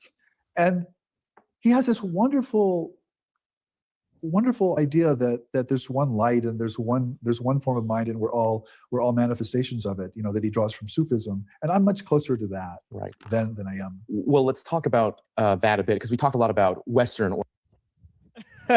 He's a Buddhist Gnostic Sufi. Let's get it straight. Orthodoxy. And now I want to move to the Eastern Orthodox traditions. In your books and in our conversation, you've said that your metaphysics aligns a lot better with them. It does. So what have you taken from the non-dual traditions of Buddhism, Hinduism, Taoism, and why don't you consider yourself like just a heretical Hindu or heretical Buddhist and practice in that tradition? And why do you still kind of distance yourself from those traditions? Yeah, it's because, well, what I take from non-dualism, both in its Hindu and Buddhist and Taoist forms, is a kind of serious questioning of God and the soul. This idea that God is somehow objective, that there's some being out there that created me and that I can relate to this being, or this idea that I have a soul. These are very dualistic notions.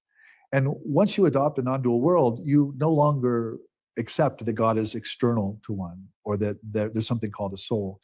And you can find these experiences in the West as well. These are in the mystical authors as well. So I see it everywhere. I don't see it just in the East, although it's more developed. It's more developed in Asia. And the metaphysics aligns a lot better. Yeah. Now, why don't I call myself a heretical Hindu or Buddhist or that? Well, because they won't have me. And a lot of those identities require what I would think of as faith. They require me to have devotion to some guru or some swami or some lama or something. And I'm constitutionally unable to do. I mean, he could become Hindu, but he won't even be heretical. There's be another person there. So there's no gatekeeper there. So he's making excuses. Right.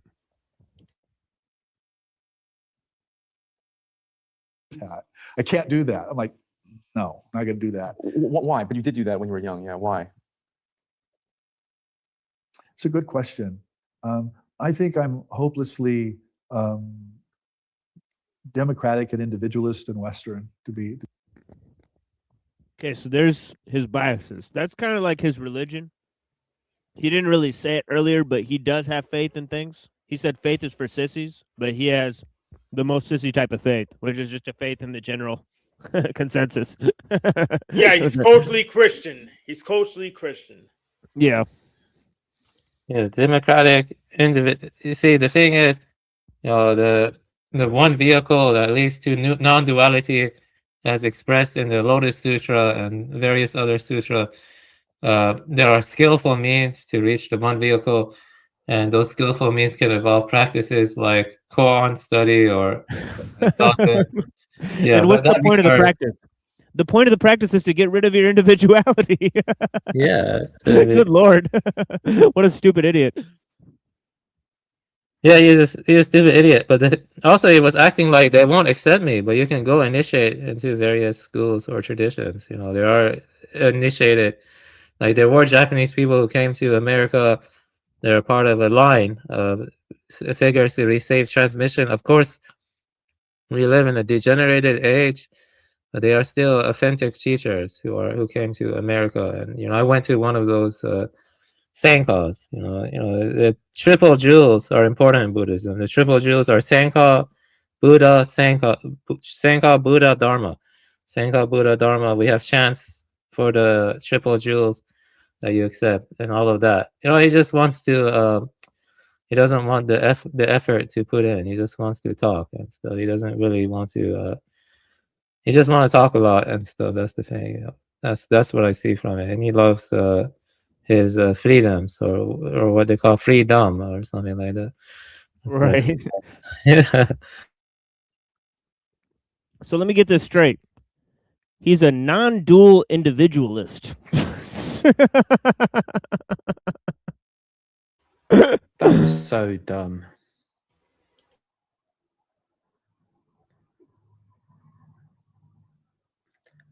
The thing is, I do wonder, like, should we all just stop caring? Because there is like nothing. Basically, there is nothing we can do about it, right?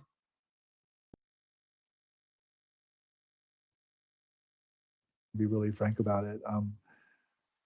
I think there's a serious conflict between devotion to a realized human being and this idea of the freedom of the spirit or the freedom of the intellect to ask any question. I think there's a real conflict there. And it's not that I don't think that the human being has had an experience of non-duality or isn't realized. I'm like, yeah, you obviously are, but I still can't assent to that. Yeah, and this is kind of a tension or maybe an imminence. I was trained by Hegelians, so I go after these imminent kind of things. In your thought, I think there is a tension, like, for example, how I pause it, back up. I think this is one of the key moments where he says, I was trained by Hegelians. Like, just back up like 10 seconds before he says that. I think there's something weird going on right here too. Yeah, we're watching a conversation between the Hegelian and the Gnostic, pretty much. Or maybe an imminence. I was trained by Hegelians, so I go after these imminent kind of. It's an imminence, yeah. Yeah, so back up one more time. I just want to, like, what is he really trying to say right here? Like, I think there's some. This guy is now smuggling in something. I just want to make sure. Can you translate what he's saying in Hegelian language? But I still can't assent to that. Yeah, and this is kind of a tension or maybe an imminence. I was trained by Hegelians, so I go after these imminent kind of things. In your thought, I think there is a tension. So you want to know what that means?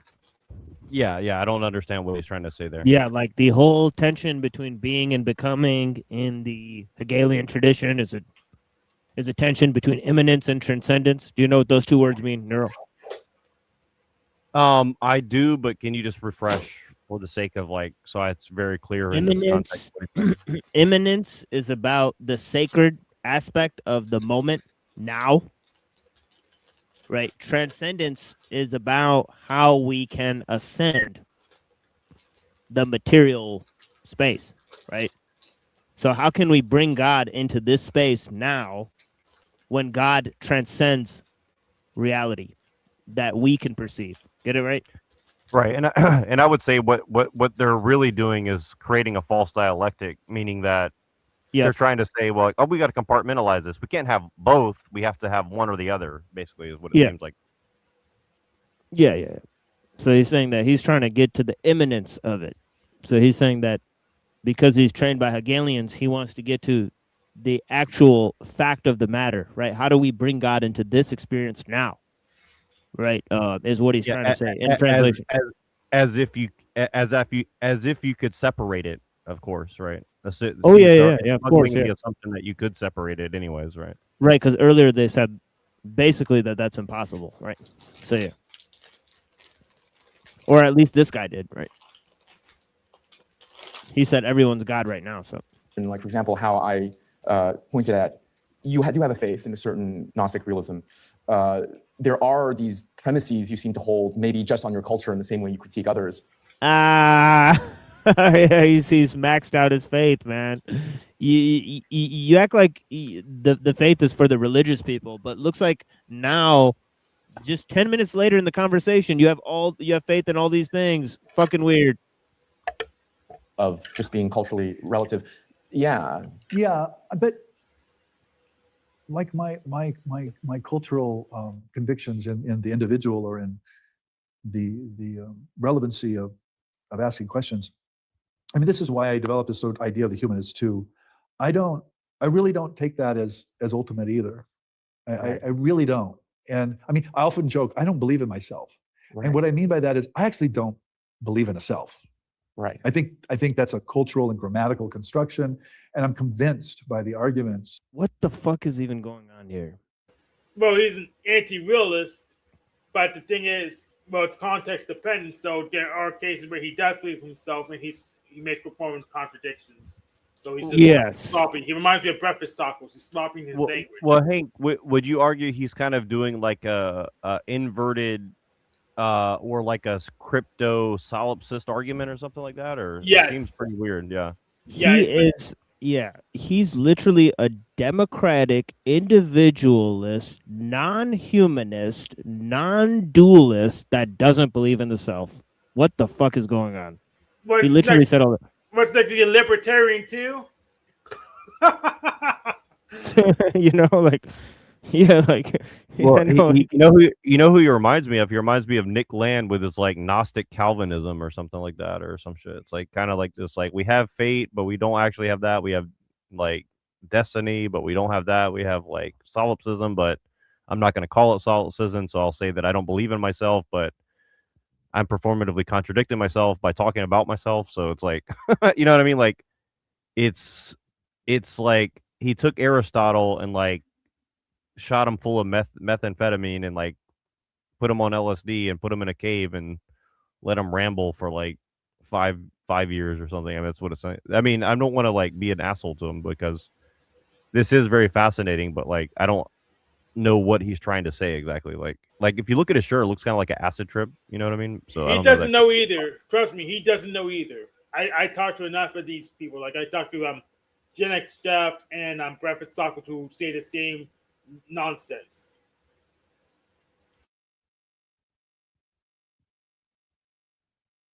Against it, from neuroscience to Buddhist philosophy, and I just think that's true. But that doesn't mean I'm not a human being, and I don't have an ego, and I'm not Jeff Kripal, and I'm not a professor, and I'm not here. I mean, those are all true too. Right. So this is why I talk about the humanist too. It's not to It's not to affirm two substances. It's just to affirm this contradiction or this complexity of things. Right. Yeah. So. He's like, did you like smoke mescaline before you came in here or what? Yeah, because he literally just said he's a, like non-dual individualist that doesn't believe in two substances, because if you affirm your individualism within the non-dual system, you're basically a closet dualist. Well, so I don't understand, like, weird. Well, and also one thing he just said is like, I don't know that there's a thing such as human. So again, and if you don't believe me, let's back up 30 seconds because Brown's boy said no one's pushed for transhumanism. Did I miss it? I mean, he just said there is no such thing as me. There's no such thing as human. Yeah, he did. Yeah, he did say that. And if that's not transhumanism, I don't know what is. I mean, essentially, he's basically collapsing the meaning of the word human into nothing. So, or into whatever you define it as, I guess. Right. So. Well, I mean, he's saying that I don't think he's affirming materialism just yet. But don't worry, that's coming. I think that's the next thing he's about to do is like affirm and deny materialism like in one breath essentially, but I could be wrong, but I'm pretty sure that's about to come up. So but I think we should back it up to where he says there is no such thing as human, because I think that is like in my opinion, if that's again, I think that is by definition Yeah. transhuman, right? Yeah, doesn't necessarily lead to transhumanism. You know, when you get deep into certain ontological questions, you know, it depends on your, you know, ontological beliefs. You know, I want to say also that, you know, individualism, in the sense that the Enlightenment era thinkers, I think Hobbes, you know, that I'm against, but individual, as in like having your own first person perspective and qualia thing, is undeniable. I would say that, you know, meditating a lot, you know, it kind of makes the ego evaporate, but it could lead to more spontaneity also, like spontaneity in a more authentic manner, like, you know, like the Tao Te Ching talks about and stuff. You know, it's not like oblivion or something. Well, let's not mix Buddhism and Taoism now. But well, there's a difference though. You see, because Zen or Shaman, which is Mahayana, they actually mutually influence each other. There is a difference. Don't try to have your cake and eat it too, though. Okay. No, there's a difference though. See, Mahayana and Zen Chan, Zen and Taoism, they mutually influence each other. Like they were in close proximity and stuff. Like, yes. So, Neurojack, I want you to remember the principle of explosion in classical logic from any contradiction from a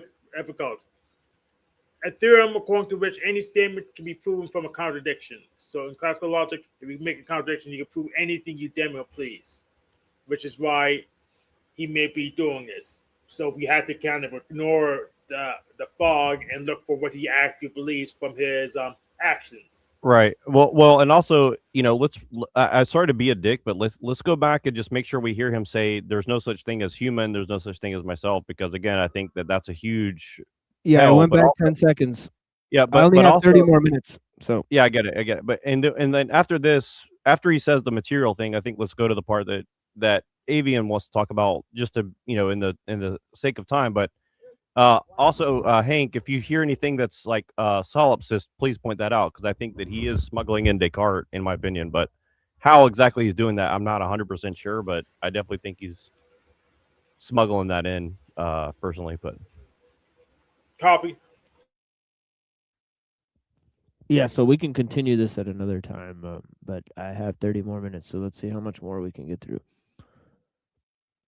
I mean, those are all true too. Right. So this is why I talk about the humanists too. It's not to It's not to affirm two substances. It's just to affirm this contradiction or this complexity of things. Right. Yeah. So it's interesting when I tell my Christian friends about Buddhist metaphysics and emptiness and how there is no self. They say this is completely ridiculous, and I'm like, and Trinitarianism is like a piece of cake that you can just swallow without. Anyways. Yeah, this is a very classical Buddhist idea, both that emptiness itself is empty, right? As well as certainly the no self. That I would say is a very distinctly kind of Buddhist position, contra Hinduism, certainly contra the Western monotheisms. But so, hold on. Why are you convinced of that? I just want to point out that the term emptiness implies vessel. So how can emptiness exist without a vessel to exist within? So, I mean, okay, listen, Neurojack, you know, emptiness is.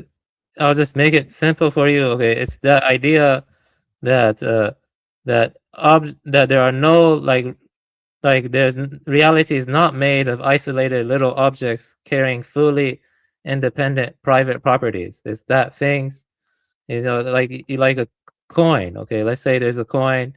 The coins are not fully definite in the ordinary sense. They remain mysteriously correlated. You know, like it's called Bell's theorem. It's basically that things are entangled. They're not like pre-written and independent, you know, with their own private information. Right. But wait, hold on. But remember what you said before. We take language at face value. So again, now you're saying, oh well, it means this, that, and the third, and shit. I mean, you know what I mean? Like, I'm just saying, like, let's be consistent here, right? Yeah, it's close to the literature, but using illustrating. It's basically that things do not have independent underlying intrinsic nature, that they arise in dependence on other stuff to be understood. Right, but that's not the definition of. Well, wait, that's not the definition of empty. That's not the definition of empty. So I got you. The world is the vessel, Neurojack. The world is the vessel.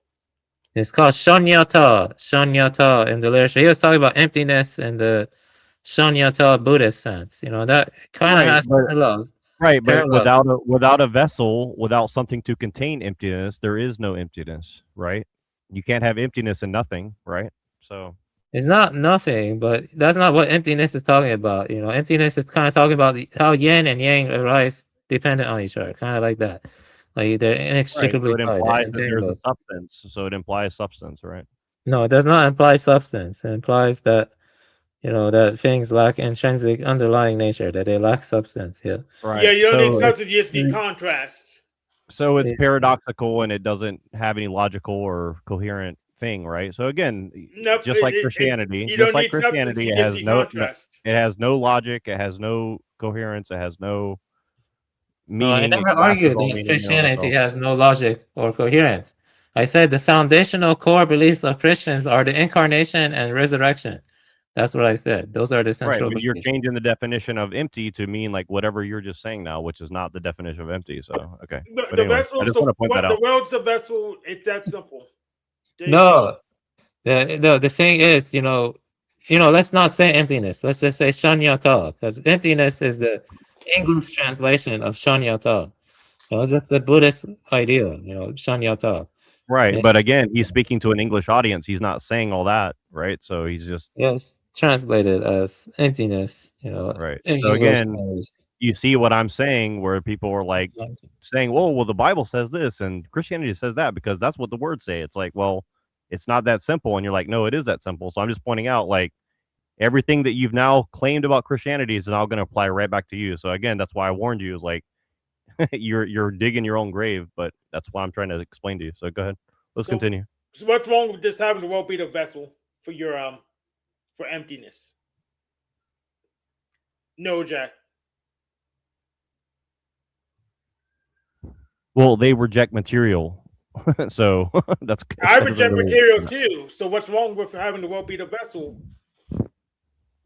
Well, is the world material or is it something else? No, it's ideas. Now, what's wrong with the world being a vessel? Right. So the world is mind. So now we're in the world of mind or consciousness or something like that, right? Yeah. So what's okay? Well, where's the but contradiction?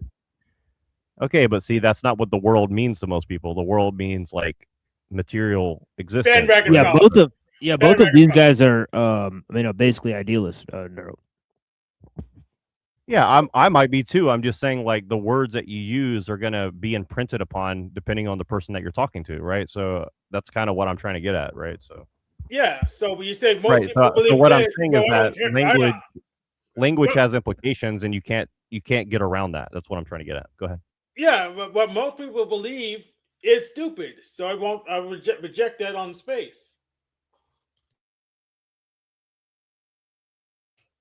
Yeah, I'm just pointing out that you've undermined your own arguments. But yeah, I get you. I mean, did- I'm I talking, did- I'm talking to Avian, not you, Hank. I get where you're coming from. I'm just trying to point that out to Avian. No, I don't see it. I just try to keep it concise, and incisive. The core belief of Western Christianity is incarnation and the resurrection. Without those two, it's not Christian. Again, but you don't know the definition of incarnation and whatever else you just said. I mean, I you don't do. I have, do know those definitions. you That don't was- because you're not yeah, taking it on its own terms. You're not taking it on its own terms. You're just saying incarnation, but again, that's a Right. matter of faith, not fact. And just like how you're saying, well, I believe in emptiness, and then you're like, well, not the general term emptiness, is this other thing that I can't put into English words, but you just got to trust me, bro, that it's real. And there, you know what I mean? Like, again, you've But now undermined your own position. You want metaphysical argument or something like regarding whether incarnation? I actually don't, but I'm just pointing out how like your own arguments against Christianity has now undermined your arguments for for Buddhism. So But let's have just I continue with argued the against Christianity since now? Have I made an argument against Christianity? I mean, many times you have, and in Yeah, this very but thing, you said like, well, Christianity, you strawman Christianity to say, well, it's the incarnation and whatever else you said. So I mean, again, Personally, I don't like the incarnation. Okay, even if there's a God and I'm wrong, I just can't get behind the incarnation personally. It's just I just don't. I respect it, but I just don't like it. Okay, it just doesn't make sense to me. Right, and I don't like chocolate ice cream, and I like vanilla ice cream, and I get it. I But mean, again, it's just wrong to me. You know, it's just wrong. That's all I'm saying. You know, like I don't like you know, Britney Spears' second album, but you do or whatever. I mean, I get it, but yeah, so anyway. Incarnation. But again, if we're talking about preference versus like the language and how the language is used, that's another argument. But anyway, I want to get back to the analysis while we have What time. I think is Looking at it. true. What I think is true is emptiness based on my own experiences. Shanyata, that's what I think is true. That anything we can grasp is empty, is impermanent, and it rises in relation to other things, and that the true nature of the mind is imperishable, ungenerated. You know, emptiness is empty too. So there you go. So yeah.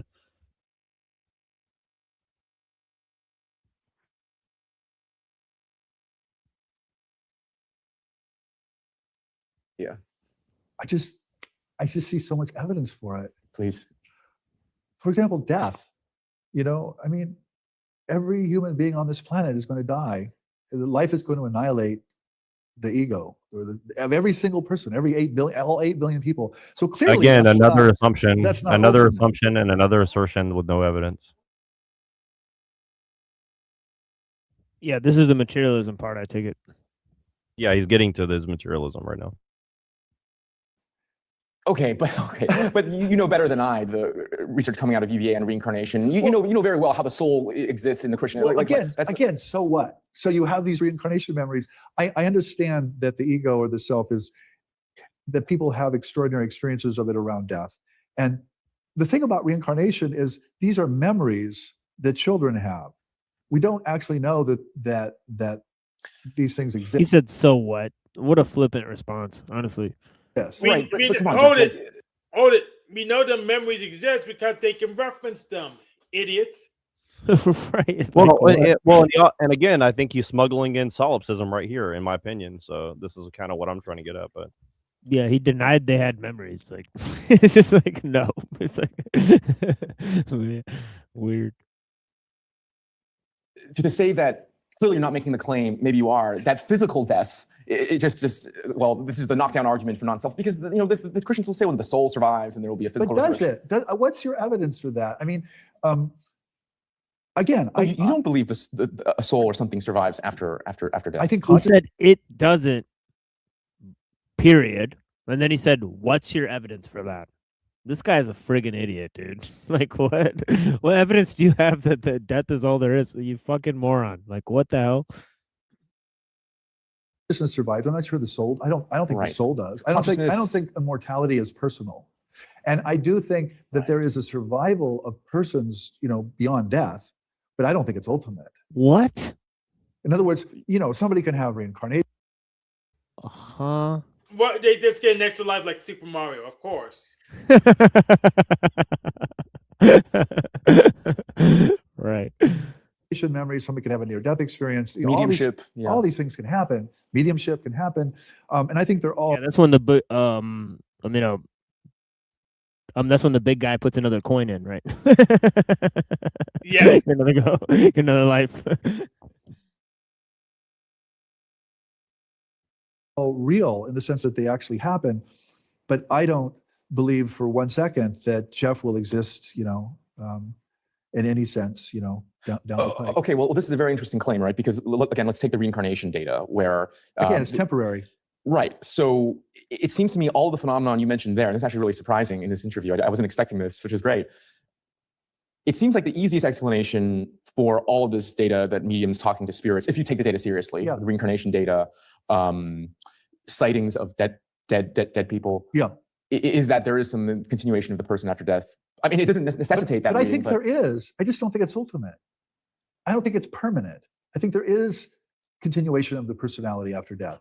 But okay, so this is just the Buddhist position then, because they also. Well, this is why I joked that I think, well, maybe the Buddhists have it right. You know, I'm persuaded by that. You know, just from the data and from people's experiences that I hear about over and over and over again. I'm like, yeah, the personality exists. Yeah.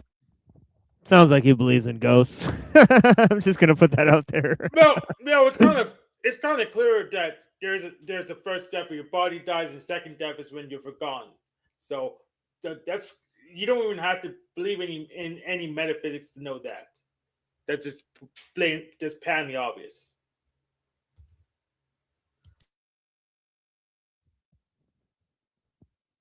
Yeah.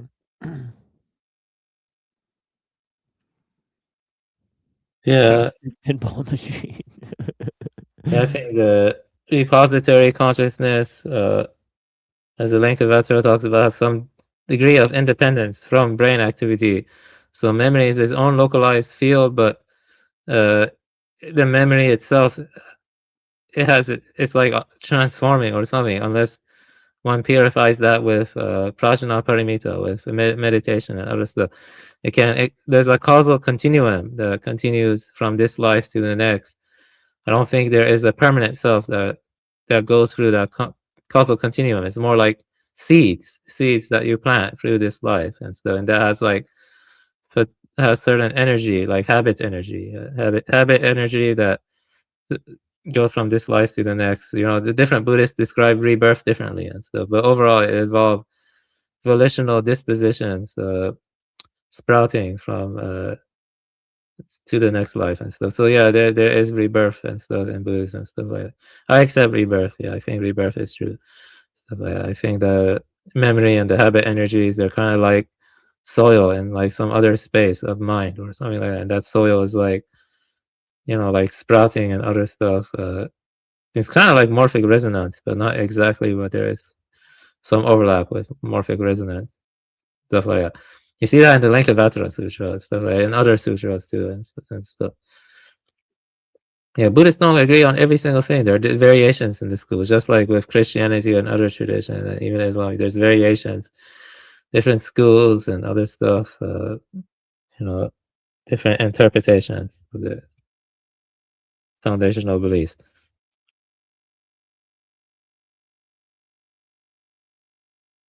Yes, there are reincarnation memories. Yes, there are all these phenomena, but none of that means that the self or the soul is ultimate.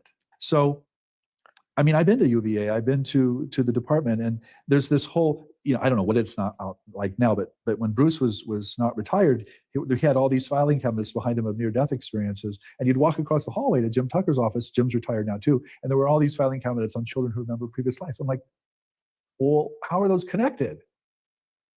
Nobody knows. Nobody says. I'm like, wait, there's a one life model here and there's a multiple lives model I think we should move to the part that on? Avian wants to cover briefly, because I want to see what he says about his you know, non-dualism or whatever, like, because I don't understand what that Dual means. aspect monism. It's in the description. You can click dual aspect monism. It's basically a theory that was adopted by Spinoza, and also Dr. Scribina has his own version of it, right? So, yeah. He actually sounds more like a neutral monist, though, when you hear him talk, which is kind of weird. But that is kind of has some similarities with dual aspect monism. But he's he's repping your set, so I want to see how he reps your set. That's what I want to see. Okay. Well, you go to description and click it in the description. Dual aspect monism. No, I want to see what he says. That's the point. Yeah, you gotta go to the description. No, I found it. I see where it is. Yeah. Oh, okay. Yeah, that's right. So we've talked about the first part, critique of orthodoxy. We talked about the critique of naive materialism. Now let's move to your actual theory, which is the dual aspect monism. Yeah, so dual aspect monism basically says that there's a mental world and there's a material world that we all assume, but that they emerge from this common source, which we don't generally have access to, this unus mundus, or this one world, to speak in Carl Jung's terms. And I find that incredibly powerful, because it keeps a lot of things on the table. And the example I always give is synchronicity, where something is happening in the physical world that corresponds basically perfectly to something happening in the mental world, and there isn't a physical causal relationship between them. If they emerge from the same unus mundus, that explains it. That explains it to me. I mean, it's like, yeah, they correspond because they emerge from the same thing, and that same thing is neither mental nor material. Right. So I see the advantage of this over Cartesian dualism, but what is the advantage of dual aspect monism compared to regular old monism, like idealism, for example? Well, I certainly assume that there's a mental world that's looking out onto a material world. I mean, dual aspect monism explains that for me. It explains that experience, that common ordinary experience of two-ness, which I think a lot of human beings walk around assuming is the case. But what dual aspect monism gives me is it also explains the moments of unity, or those weird experiences that speak to some deeper unity that is neither mental nor material. And it also, the thing that really fascinates me about paranormal phenomena, one of many things, is that they're physical. Right. They're precognition. The icon, right? That's a public physical thing, right? It's material, but it's also mental. There's a meaning that's being communicated through this material object. And this is why I kept saying to you, I don't really have any problem with materialism. I just think it's incomplete. Because I think there's this whole other mental world, and then there's this unus mundus below the two that I think is even more interesting. Does this position commit you to a kind of panpsychism? It does. So the chair is conscious in some sense. The chair is a material object, but there's a mentality that's perceiving it, and deeper down there is no distinction. So I see. The chair is not conscious. Yeah, right. But deeper down in some other realm, the distinction between the mental and material does not exist. Right. So one view of panpsychism states that an atom is conscious and the chair is conscious, but you were saying it's almost like we are the ones who are making the chair conscious, or something like that. Yeah, I'm not sure what I'm saying, Jonathan. I mean, this is why I don't have any problem with science. It's the mental perceiving the physical or the material and performing all kinds of mathematical equations on it. But there's always a mental kind of material relationship here. And what I'm trying to say is there's something below that or deeper than that explains the science and the materialism. So what you've defined as this.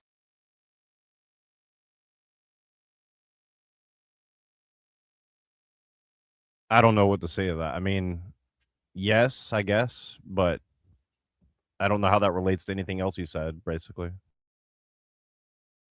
He's saying that, the way I interpret him, from what I see, is that he doesn't like the monotheistic traditions, but something about the Eastern traditions like Buddhism or Taoism he also sees that as tying into panpsychism or dual aspect monism, and so he but likes I mean, that. again, I don't know how panpsychism means that you have to reject monotheism. I don't understand the connection there. Well, he's kind of going a little bit because he kind of just said within a very small span of time that he thinks that you can have both mental and physical properties, but then he said at some level they're all the same thing. So in a way that kind of explains dual aspect monism, right?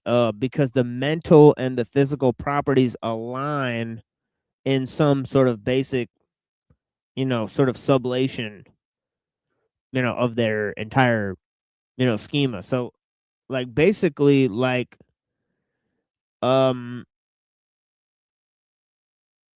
and obviously that, so he's saying he wants there to be physical matter, and he wants there to be a way in which we perceive it, but that perception is also a basic aspect of reality.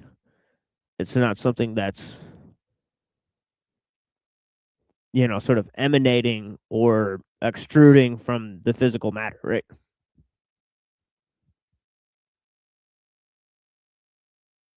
Yeah, they're like two different perspectives or manifestations of a single underlying reality, basically. Yeah, it's like Spinoza's answer to Cartesian dualism. Yeah, that's right. It's very close to Scribina, which was my So yeah, but I'm saying he is kind of smuggling in some form of solipsism, right? So I mean, he said nothing that strange in that little part. I think he's really kind of badly laying out this philosophical tradition, right? Because he could have just started with Spinoza and just explained his theory. I don't know.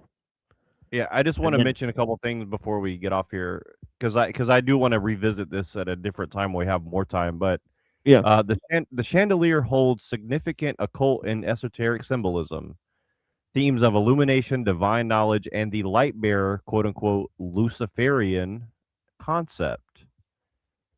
And yeah, so beyond mere decoration, they represent light and darkness and occult philosophy. And then chandelier represents the light bearer, or Lucifer, as a force for knowledge.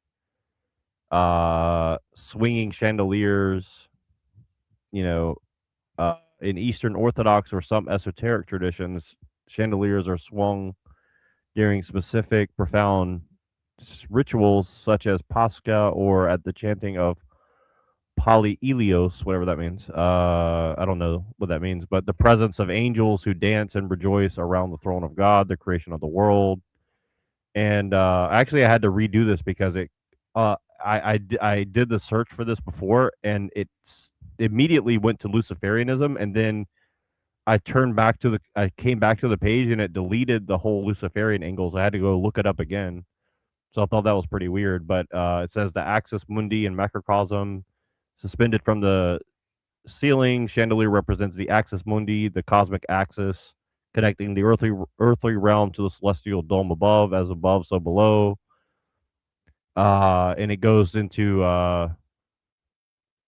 sacred geometry, Kabbalistic, the Sephira layout, the Kether tied to the tree of life, the wheel of creation, alchemy and illumination and gnosis, esoteric light, Luciferian principles, crystal refraction of the multiverse, the mirror matrix. And then I said, well, what traditions does this relate to? It says Gnosticism and Neoplatonism, Kabbalah, Freemasonry, Hermeticism, alchemy. So again, I'm just wanted to put that out there that they're definitely like pushing some sort of symbolism, in my opinion. So I think you're pulling that symbolism. In my opinion, you're pulling it because every time I talk to you, you're chasing after it.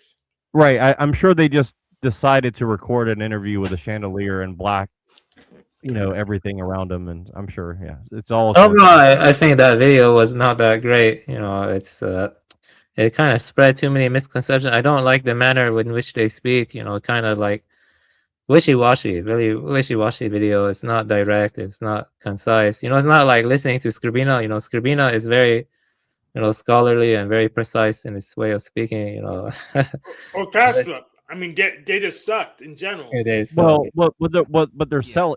Look, they're selling something. That's my point. They're selling you a worldview as a part of another thing that they're not being direct about. That's my point. But I get You where mean you're like going. Jack Telco is? I mean, I think they're selling transhumanism, but that's just my personal opinion. Well, you can make a better pitch than that.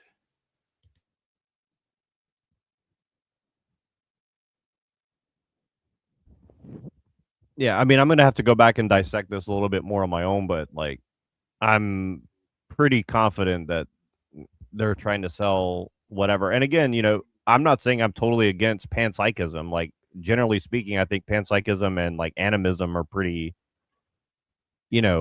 relatable. But again, to like abstract that into like, well, therefore secular humanism must be right. I mean, I don't know how you get to that, but you know what I mean? So Here's what I'm going to do, Neuro Jack. I'm going to look for a half-decent pitch for transhumanism.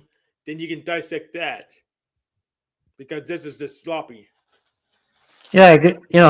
I want to just say that I agree what they're arguing can enable and facilitate transhumanism, but they're not promoting it. They're not pushing it, though. But what they are saying does ultimately enable and facilitate it. So that's there. But you see, the thing is, a lot of people, they could be saying that too without realizing that they're enabling and facilitating the growth of transhumanism. With their liberalist rhetoric. Because he did say I'm like a democratic individualist. By simply saying that, he doesn't. Maybe he's not aware of it. Maybe he is that indirectly pushes for the acceleration or something. Does seem to be the case. The techno-liberalism we talk about.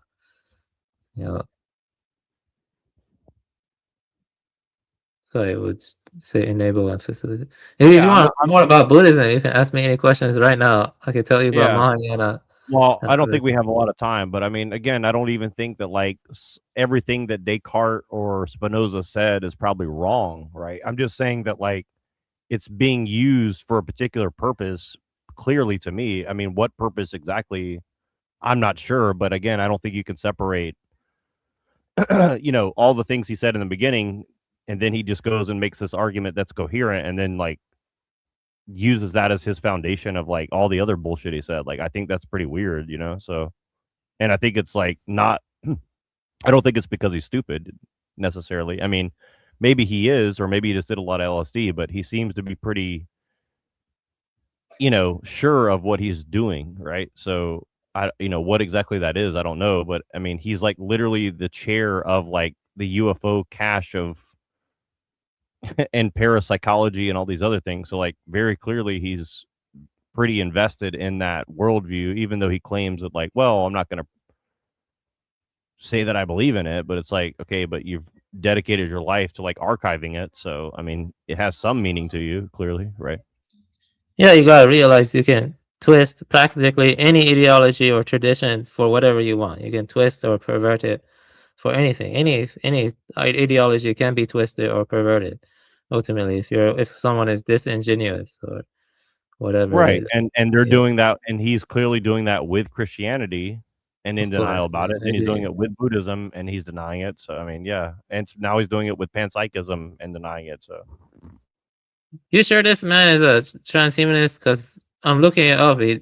I don't know if he likes the. I'm looking it up. I don't think he likes the techno transhumanist stuff. Like, well, they say they're not, but again, go look up Timothy Morton, who's his good friend and the Yeah. chair of like the English department over there at Rice University, and he promotes what's it called, ontology, object and object object. oriented No, ontology. Yeah. you're getting So stuff confused. Object oriented ontology is an ontology. It doesn't promote transhumanism. I don't think Timothy. I'm looking it up. I don't think Timothy Morton is promoting transhumanism. they're promoting spiritual ecology. What would you call that? You see, that's you see what transhumanism is man fusing with the machine. Stuff like neural augments, brain cloud interfaces, genetic engineering, stuff like that. That's what transhumanism is. That's what it is. Are they promoting that? I don't see it from what you're telling me. Like, are they promoting ideologies that could be used to potentially enable the movement towards that direction? Yes, I could agree with you on that. Yes, because yeah. I had to agree with Avian Buddha. I think you're confused, Neuro Jack. You're chasing conspiracies instead of just going straight to the front door. I mean, that's an assertion. Let me. That's an observation. Okay, well, so here's what it says about object-oriented ontology. Ties to transhumanism by providing a philosophical framework that dismantles the special status of humans, allowing technological enhancement to be viewed as the interaction of equal quote-unquote objects rather than a violation of human nature. I mean, if that's not transhumanism, what the fuck is? Wait, where did you read that? Can you give me the source for that? What you just read? Where'd you get that? Yeah, sure. Type into any AI what is the relationship between object-oriented ontology and transhumanism? That's not even a source. It's not even a source. Okay, Yeah. well, ask for its source, because object-oriented ontology is saying that, I think the ontology of things is like discrete objects. It's not like continuous. It's more discrete. It's granular. That's what they say.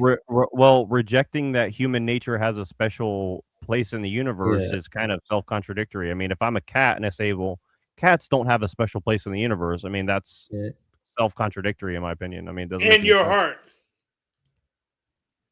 I mean, how can you? Because again, you're talking about separating your experience from your experience. I mean, I see what you mean. You see, object-oriented ontology, it can be used to support transhumanism, but that doesn't mean all object-oriented philosophers support transhumanism. Do you see what I'm saying? It could be. Well, I mean, sure, I guess technically, but again, people can say whatever they want. Doesn't mean it's true. Okay, so let me just read a couple more things. OOO proposes a flat ontology where humans, artificial intelligence, and non-living beings are on equal footing. This supports the transhumanist goal of integrating human and machine. Now, again, you can reject the the analysis. But again, that's what flat ontology means. So that's number one. And then the objecthood of technology, OOO, emphasizes that objects, including technological implants and artificial intelligence, have their own quote unquote inner lives or quote unquote real essences that cannot be reduced merely to their utility to humans. So no, Jack, I want you to name me one more ontology system. Yeah. Which I agree with, by the way. Name me one other ontology system before we go. No, Jack. Christian. Okay, you need to go back and hit the books. All right, we got to go, so we'll pick it up next time. Let's get up out of here. This is a fun conversation. I appreciate you guys. I appreciate Hank. Thank you so much. All right. Neuro. Thank you, everybody. Peace out. Show was basically produced by Neuro Jack. So well, I want to pick this up next time. Let's get into OOO next time. Not OTO, but OOO. So there we go. Yeah, it's from Heidegger. Heidegger did have some strong takes against the technological system, but how his theory has been misused, definitely, for sure. Yeah, and I'm not rejecting that. Yeah, and I'm not saying OOO doesn't have any truth in it. What I'm saying is that it's if you're displacing humans as having some special role in things, I mean, that seems like the first step to a very bad. You're dehumanizing humans and saying humans are just objects that can be discarded for whatever fucking reason you want. I mean, that's a dangerous idea. And I mean, maybe it's true, maybe it's not. But I mean, to just say like it doesn't have real consequence, I think is just not honest. But maybe I'm overly vigilant. But I mean, if it's like a cliff we're all about to go off of, I think that's worth being vigilant about personally. But maybe I'm wrong. All right, this is another show in an hour. Buddha, do you have any closing thoughts? Yeah, I mean, these my closing thoughts. We got into a lot of complex stuff. We could talk about it more next time. I know about object-oriented ontology. Yeah, it could be used to justify transhumanism, but not all of them support it. It's like not necessarily so, but it gets into complex questions. Yeah, we could talk about that next time. Yeah, it was a nice talk, and so I hope you have a good day. Yeah, for sure. Yeah, talk to you guys soon, and blessings to all the people that are here. And we'll get another show going in about an hour to discuss more issues. I appreciate you guys. Blessings. Tuesday night is our regular show, so please join us at 9:15 p.m. Eastern on the Machine Lives. Thank you.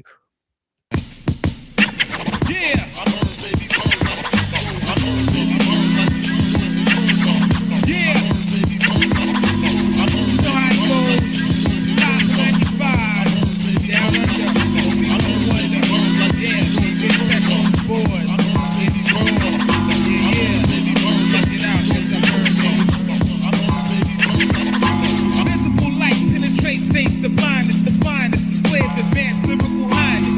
Kinematics, full pack or complex. So what's next? I inject facts and dissect whatever's left.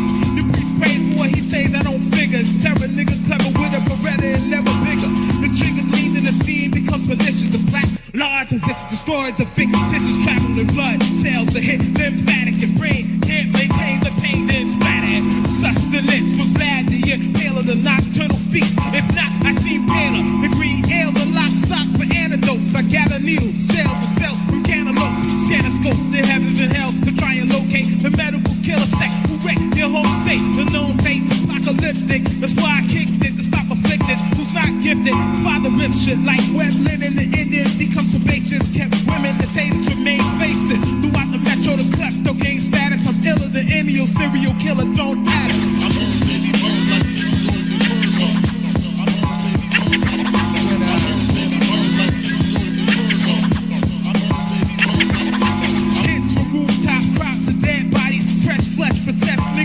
Try to copy, yo. I see through your membrane and gray matter. Fatter concepts shatter your team and they scatter. That'll produce folly or do inside your system. And now the killer Christian creates middle incisions. Not filling the prisons, I leave your ass Sanders. The prayer manners, crushing skulls for mad damage.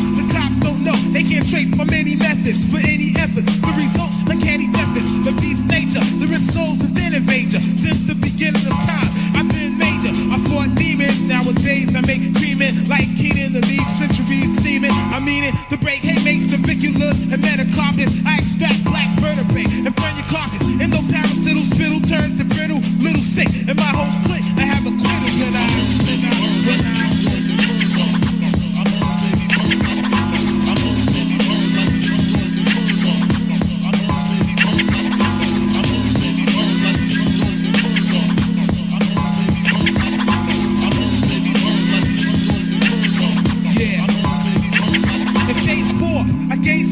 into your psyche. It might be entice the ice, niggas don't like it.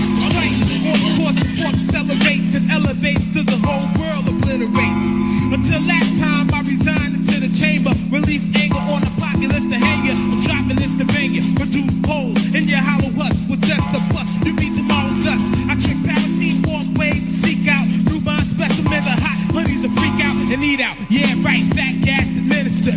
Your minister can't protect you from the sinister, cerebral, artificial, art to war, get you like a whore, get you parts of your tissue, break down to the alpha and omega, straight down through the mouth of your crew of fakers. Your respiratory tract snap back like with some black cats. Lungs fill up as I kill up your whack acts, and all ill acts get shellacked and tarnished. The carnage leaves my blood-stained shells tarnished.